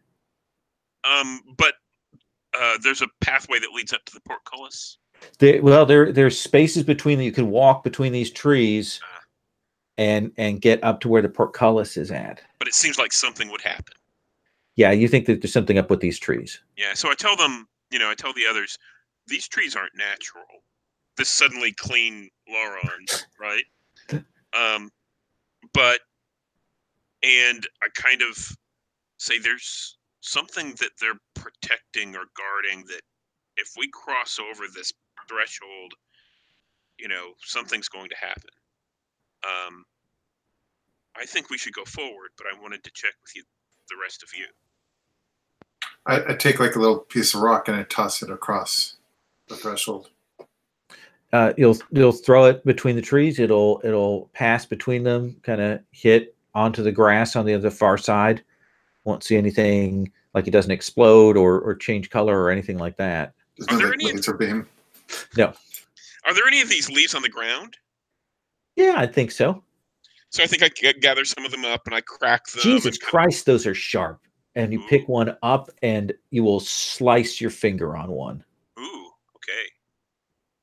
And I kind of hold up the bleeding finger to everyone and say, these things are going to tear us to ribbons. Maybe there's a way to traverse them safely, though. Maybe you can, I don't know, figure that out. I put a torch to them and see if they burn. Whoosh! This tree goes up like a freaking... I meant the leaves. Yeah, the leaves. The leaves, they will instantly immolate when you touch torch to them. I feel like if we burned the trees, the ant might be angry because it's looking for... Well, the ant specifically said he didn't know if we should bring the tree back or not, and these are clearly not natural, and he didn't know if he wanted, us to destroy it or not. So I think that's up to us, and these do not belong here. I think I'm going to gather up some of the leaves and put them in my sack. Okay, yeah, you have to do it very carefully. Yeah. To do that. Now that you've seen how sort of paper cut sharp they are, you'll have enough be able to kind of get them and put them into there. What do you want to do? Can we see the ends, or are we like from the? So yeah, it's 50 feet across, but it is dark, so it kind of looks dark over there. You can just make out the ant moving. Okay. We go to where it's blocked, and then we burn them off. So yeah, you could do that. You could move around the outside of the perimeter to the other side where he can't see you and do that. Do we want to burn it, guys? So there's a definite path, right? No, there's no path. Oh, there's not a path. No. I thought, okay. No. To the portcullis? There's a portcullis on the other side. You don't see any kind of path or anything specifically here. There's the grass is all grown up around it. Again, this has probably been here for a couple hundred years. So if there was a path, that's been overgrown. And there are these trees that kind of form a perimeter outside of the tower. Maybe let's say 20, 30 feet between the tree line and the wall of the tower. Yeah. I think I hand my torch to Hild, and I tell Hild, if you burn these trees, whatever's inside will know we're coming. Do you see another way? I mean, I've got some hand axes, I guess, but I think we might get cut up trying to make our way through. No, do it. Okay. Sure, I'll be the one. Stop! Don't. I'll be the one. My sword. Okay. What? I'm just taking my sword out. Get your sword ready, and are you going to around so that the ant can't see you burn the tree? I think so. I even say, "Oh no!" Tripped. I pull out my holy symbol.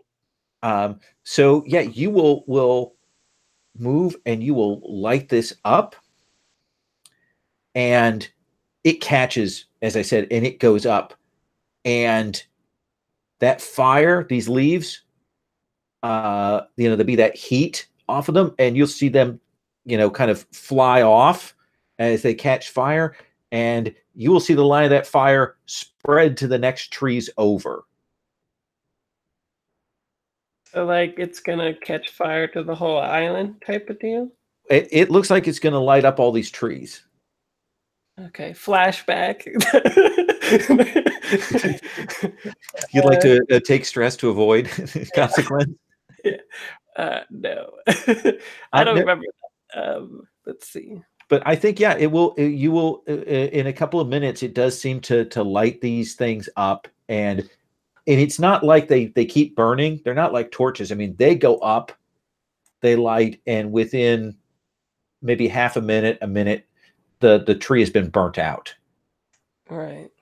And what's left behind is like ashes? Yes. Okay. The thing is,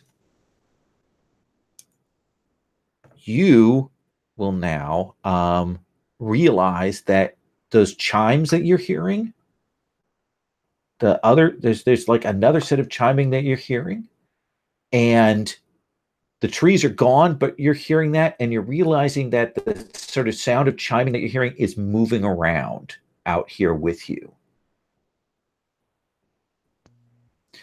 So, Bryn, I'm going to start with you. I would like you to make a scouting roll. Okay. That remains just a solid 5. Yeah, you're great with wits. That's true. I'm very smart. I got 3 swords. So you stop, and as those trees go up, and the sound, the kind of the crystalline sound that they were making, burns out, and you're kind of listening, and you will hear, like when you're on the battlefield or whatever, and you're kind of listening for an enemy to come at you, you hear this thing moving. You don't see it, but you hear it. The sound of it, the musical chiming of it, and there's this like beast moving towards you. And with the 3 successes, you can say there's one over here, like close by you, kind of moving up, and there's another one kind of coming around to try and pincer the group. 2 beasts total? 2 beasts total. What do you say? Anything? I get back on the boat. I'm kidding. Yeah, I think I want to just alert them to the one that's sneaking around, and I'm gonna, I guess, trust them and turn and face the one that's close to me. Okay, you turn and you hear it, but you still don't see it. Do you want to try and hit it? No. I'm No. very scared. Well, what do I? No, because if I need to parry, I want to maximize my actions here. Okay. So I want to wait, and I'm gonna hope that I can see it. All right. So he says, what is it you precisely say to them? Because you know there's one by you, and there's another one moving around that you're hearing but not seeing. I'm gonna say something appropriately dramatic and smart sounding. I'm gonna say we're being hunted. One is circling around our back and gesture, In its direction? Yeah. Okay. I think then, Gavel, what do you do when Bryn says that?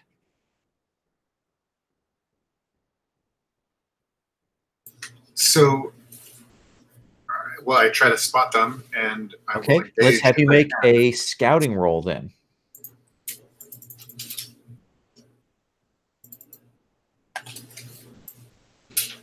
One skull and 3 swords.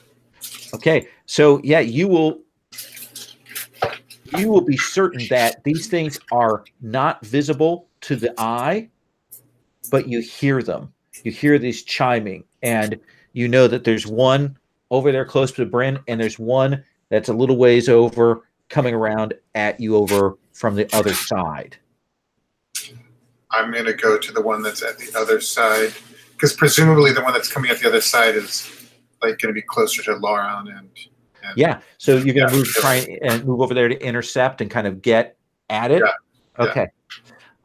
Here's the thing: when you move up on this thing, you know when like a car that's like playing a radio comes past you, where it's quiet and then it's loud. When you move towards this thing, it's like that. It's like this. There's this sound that comes at you, like it's this weird chiming song. This beast is made of that and kind of coming at you. So there is this kind of the as that sound comes closer to you. So you move and you get yourself in a position to intercept. Yeah, if only had a bard. Hild, Bryn has gestured and is kind of turning to face this thing. You see Gavel dart across to kind of get in a position to intercept something. What do you want to do? I want to shoot it. You want to shoot it? Yep. I'm going to need you to make a scouting roll first to be able to identify its position here. And this is only once. You're not going to have to make rolls throughout the fight. Okay, does 6th Sense apply? Ooh. Your scout roll is modified by +1 when an enemy tries to ambush you. Absolutely. Absolutely. You'll get that. Definitely. Nice. Okay, so I'm doing scout +3 for my wit, so that's 6 dice. Kapow! That's a failure with a skull. Okay. You want to push it? It would be on my wits. Yeah, sure. Let's do it. Yeah, two successes, 1 damage. Yes. So you will be able to kind of identify the different song that's happening for each of these beasts and kind of where their position is at. And you want to shoot one of them? Yeah, short bow it. Okay. Are you shooting the one that Gavel is moved up towards, or the one that Bryn is in front of? What's strong, or what song is stronger? Which one's closer to you? Is that your question? Sure. Like, which one sounds more fierce? Like, is one Black Sabbath and one is Kiss, or?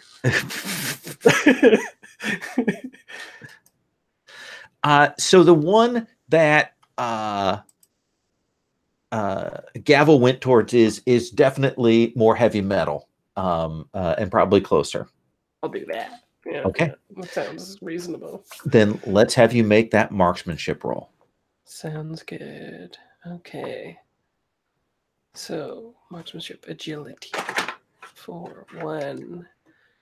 Short bow. Short bow is a +1 bonus? Short bow is a +1 bonus, I think.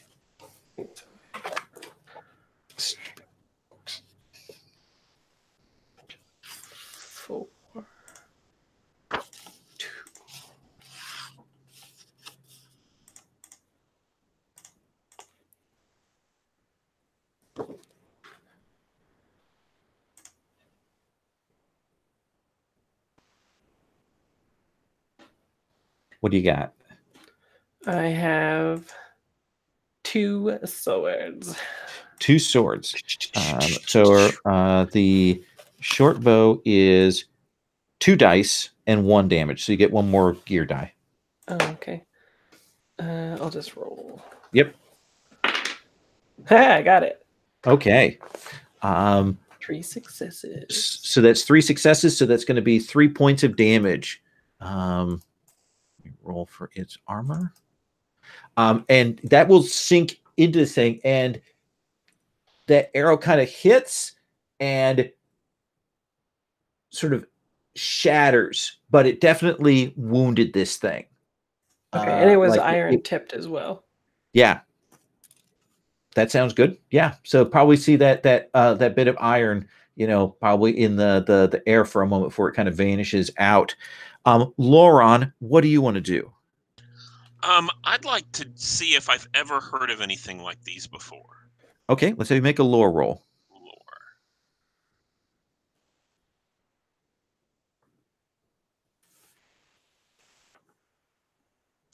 3 successes. Not exactly like these. You know that they just in terms of what they're describing in terms of shape and things, there are things that are like this called night wargs that are like big beasts that like blend with shadow. It's almost like this is blending with sound. You know that when these things kill somebody, that the target's body disintegrates. And at least for night wargs, their bite will freeze people. Okay. Does that seem like fair info? Yeah. Okay. In that case, I'm going to deal with one of these attacks. Let's start with the one on you, Brend. Let me roll for the monster. Now, one of the interesting things is, so for a lot of these monsters, they have a monster attack table, which tells me what it's doing on a particular round. So I rolled. It will go forward.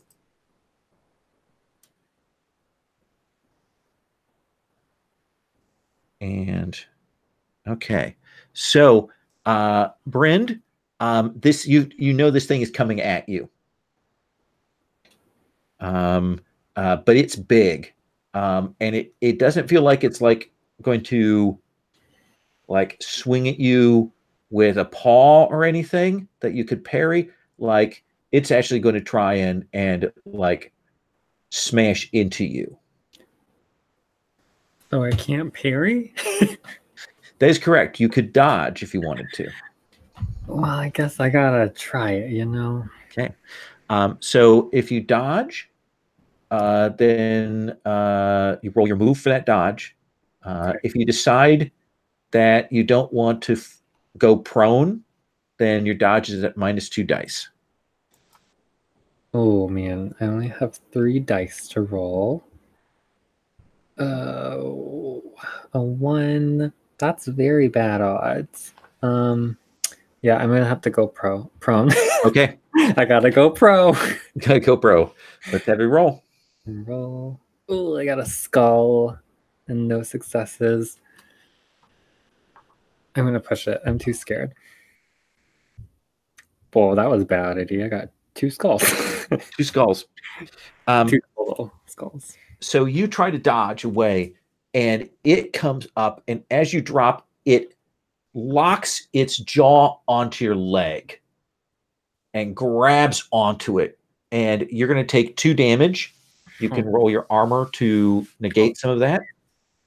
Okay, I got 3 armors. And I got 1 sword and 1 skull. So 1 sword means that you're only going to take 1 point of damage on your strength, but it's got you held by the leg, and you think it's probably going to try and like shake you around like a dog. I'm not having a good time, you guys. Okay. So now it's your action, Brend, because essentially the other one closes that distance over towards Gavel. And I'm like basically grappled, right? Mechanically. You are grappled, so you can try and break out of it. It's a strength check, I believe, for that. Yeah, that sounds right to me. And I think, let me see if there's any bonuses that you get for grappling for any skills here. You might. Oh, grapple rules. Oh, I see. I hope there's like an 8-page, like 8-step thing for this too. Oh, Melee. You could add your melee to that. oh, interesting. Okay. Yeah, I mean, I have to do that, right? And it is contested against his roll, which I just made. Okay, so melee 4, 6.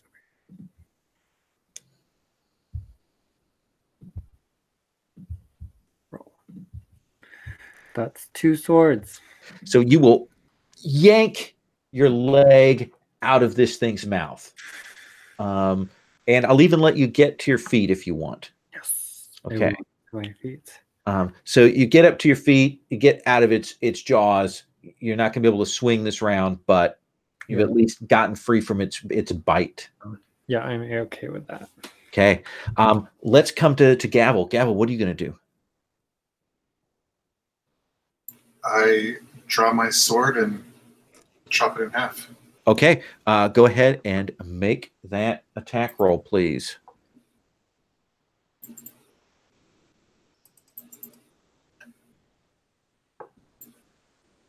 Two skulls. 2 skulls.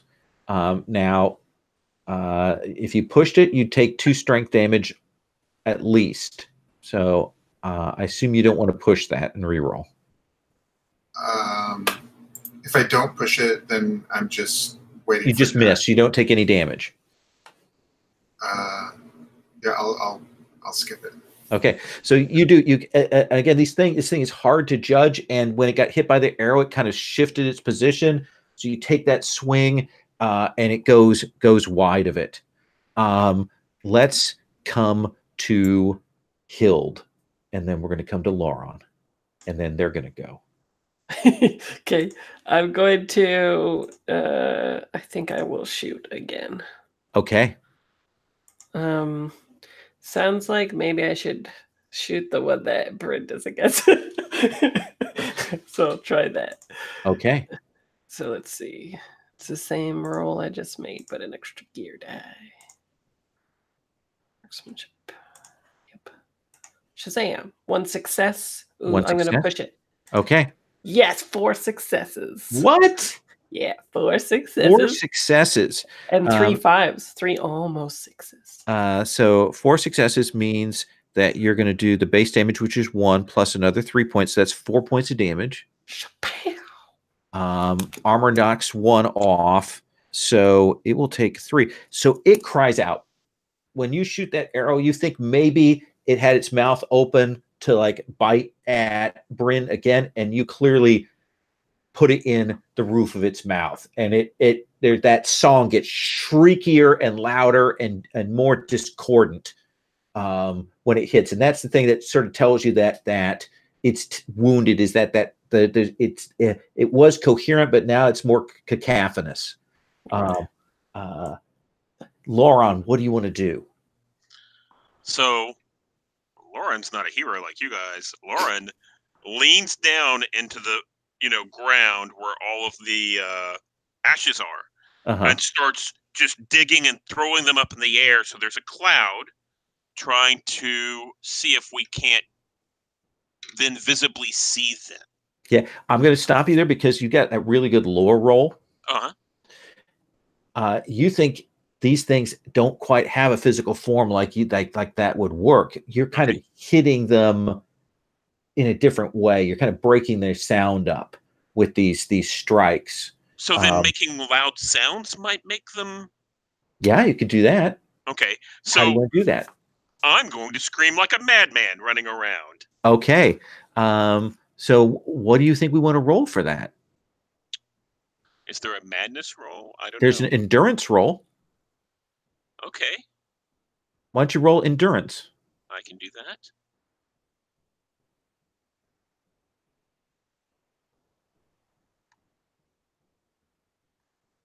I got 3 swords.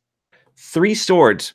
So you're running up, and it is that thing. You're shouting, and you run up by the one that Bryn was on that just got hit. That's already kind of shaky, and that song gets even more shaky. Like it's having a hard time with all this noise coming at it, keeping that melody together, and it's cracking up. Sound good? Yeah. Okay. So then we'll do that. Okay, is on that. Let's see. So let's deal with the one that is by you and Bryn. And this one goes to bite at you with all of its strength, Lauron. Okay. So you may, if you wish, dodge, which is a move. I will do that. Okay. Or you can parry if you want. This attack can actually be parried. No, I'm not. So. Okay. Are you going to fall to the ground to get out of its way? Yes. Then you get all of your move dice. Both of them. Yes. Yes. I got one skull and no successes. Okay. Then you are going to take 2 points of damage. Okay. And you are cold. Will armor prevent that? Sure. Roll your armor. Any sword you get on the armor roll will reduce that damage by each one will be reduced by 1. Can I push that? No. Okay, so I didn't get any successes. Okay. So 2 points of damage, and you are cold.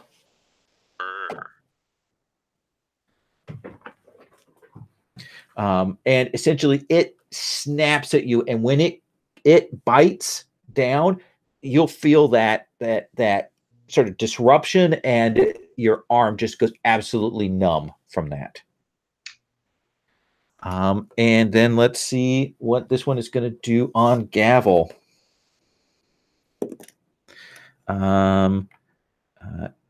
It is going to try and grab you and shake you in a one motion here. So you may dodge this if you wish. Essentially, you lose that fast action on the next round if you want, Gavel. It's a move to dodge it. What do you mean I'll lose the fast action? So on any particular action, on any particular turn, you get like a standard action like an attack, and you also get a fast action like a dodge or a parry. Okay, then I'm going to dodge. Okay, go ahead and roll that move then.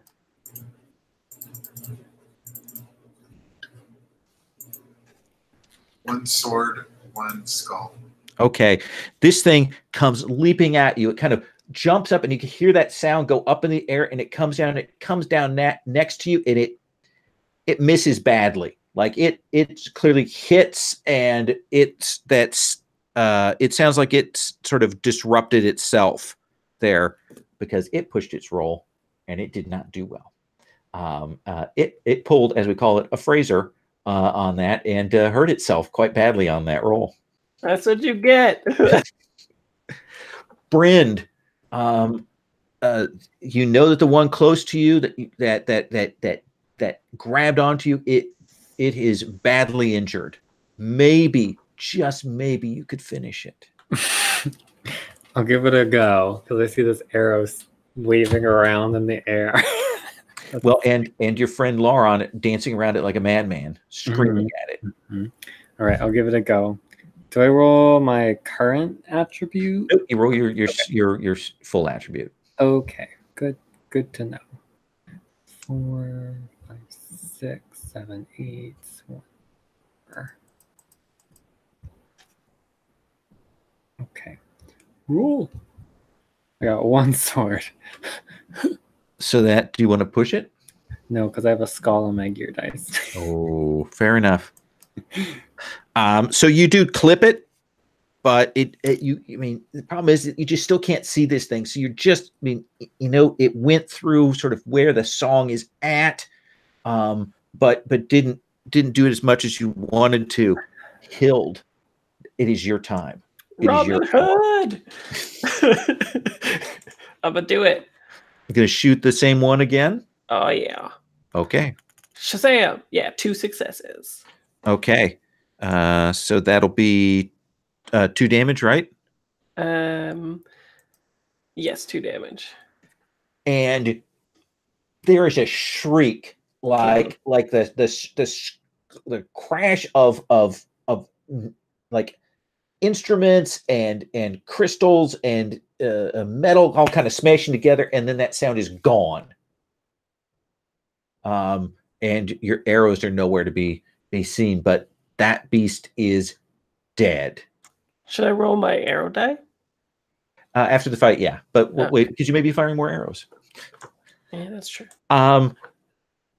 So you got really lucky on that last one, Gavel. This thing is close by you. You're going to swing again? Yeah, I like it when it crashes down to me. It like makes it like I know exactly where it's at and I know everything.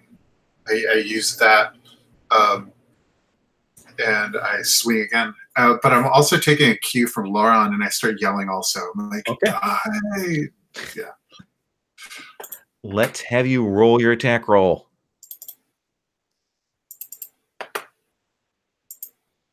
Two swords. Excellent. So that's going to be 3 points of damage. Yeah, and you land that blow, and it staggers back, like it is clearly knocked back, and it's maybe trying to get that coherency. Lauron, what do you want to do? I'm going to start shouting insults at the one that's left as loud as I can. So I think from the dodge, I was kind of rolling around on the ground. I think I kind of, get up, but again, like a madman, start screaming, did you see that? No, you can't see that. You must have heard that though. Just to try to distract it. He's a beat bard. Okay. Yeah. Then let's have you do that same endurance thing. Okay.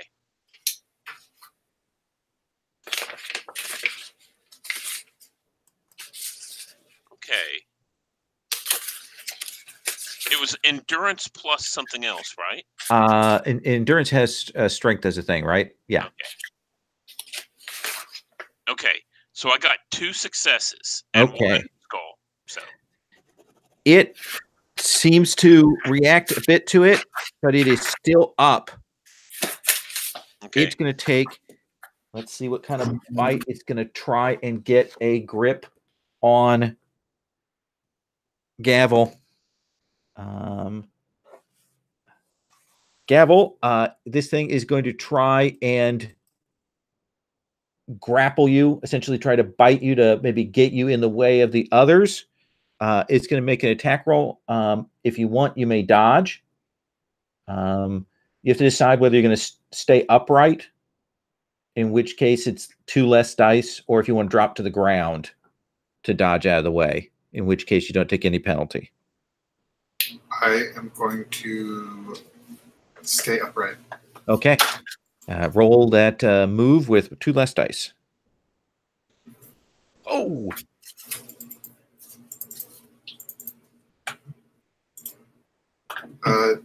Nothing. Nothing. All right. So it will grab onto your arm, and it is going to do 3 points of damage to your strength. You may roll your armor dice.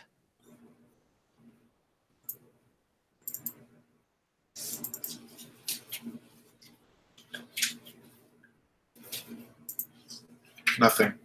So yeah, feel it crash in, and it grabs, and it's kind of pulling you around like a rag doll.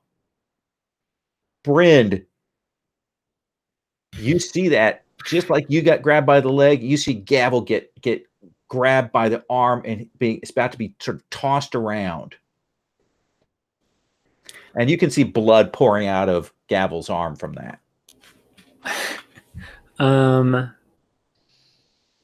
You could probably, from here, make it back to the boat.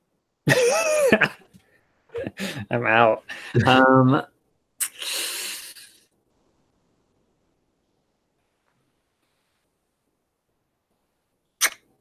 Okay.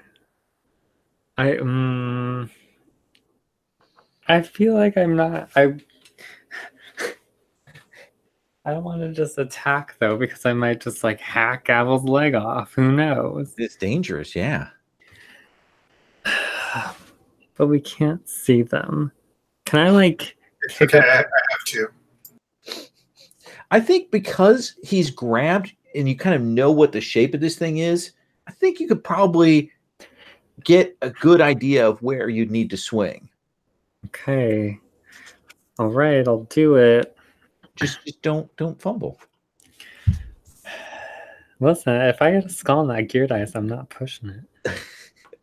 Cavill will just have to lose a leg. Oh no, it's totally fine. I got 4 swords. So tell me what that looks like. What does this finishing blow look like? As I'm attacking a magical music beastie.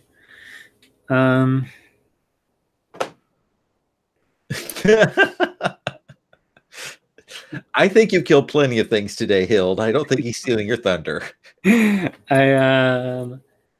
I want it to be something cool about like discordant melodies and like dissipating this beastie. Okay. So maybe I can't think of anything. Do you have a shield? No. Okay. Shields are not stylish. What if it makes a discordant sound with your sword as you strike it? Oh yeah, maybe that's cool. Yeah. So maybe I'm just gonna smack it with like the flat side of my blade, and then when it's getting all like freaked out, and then I'll cut its head off. Perfect. So or decapitation. Bring that down, hit, kind of feel the force of that sound kind of crash, and then you'll spin that around and slice down through it, and it will, that crashing sound, the cacophony, and then it's gone, and it's quiet here. Like, you didn't realize how loud it was until suddenly it's silence.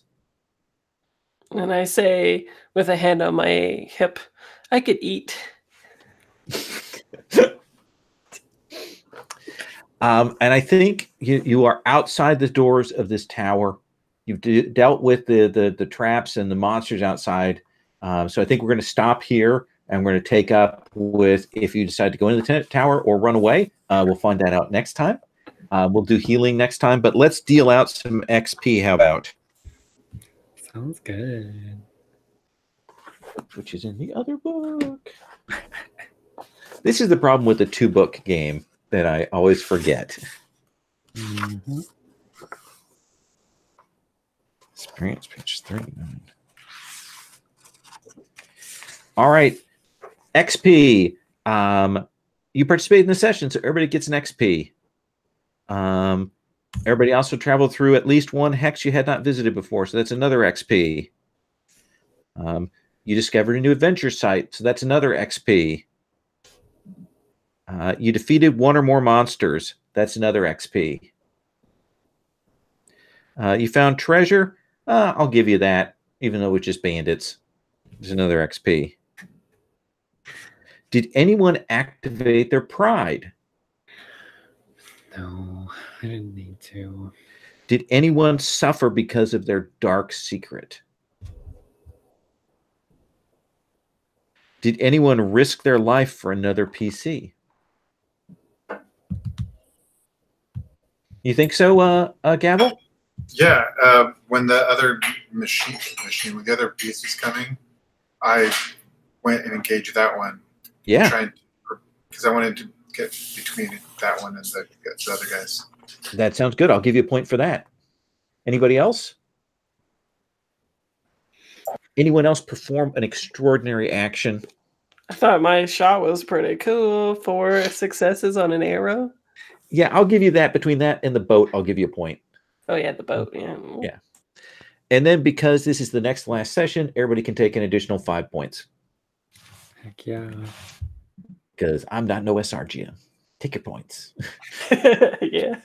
Are you running this more too? Just got one more session here. Yeah. Are you doing it like again later or whatever? I might. There's some fun stuff here. As we've played along, I've found some charm in it.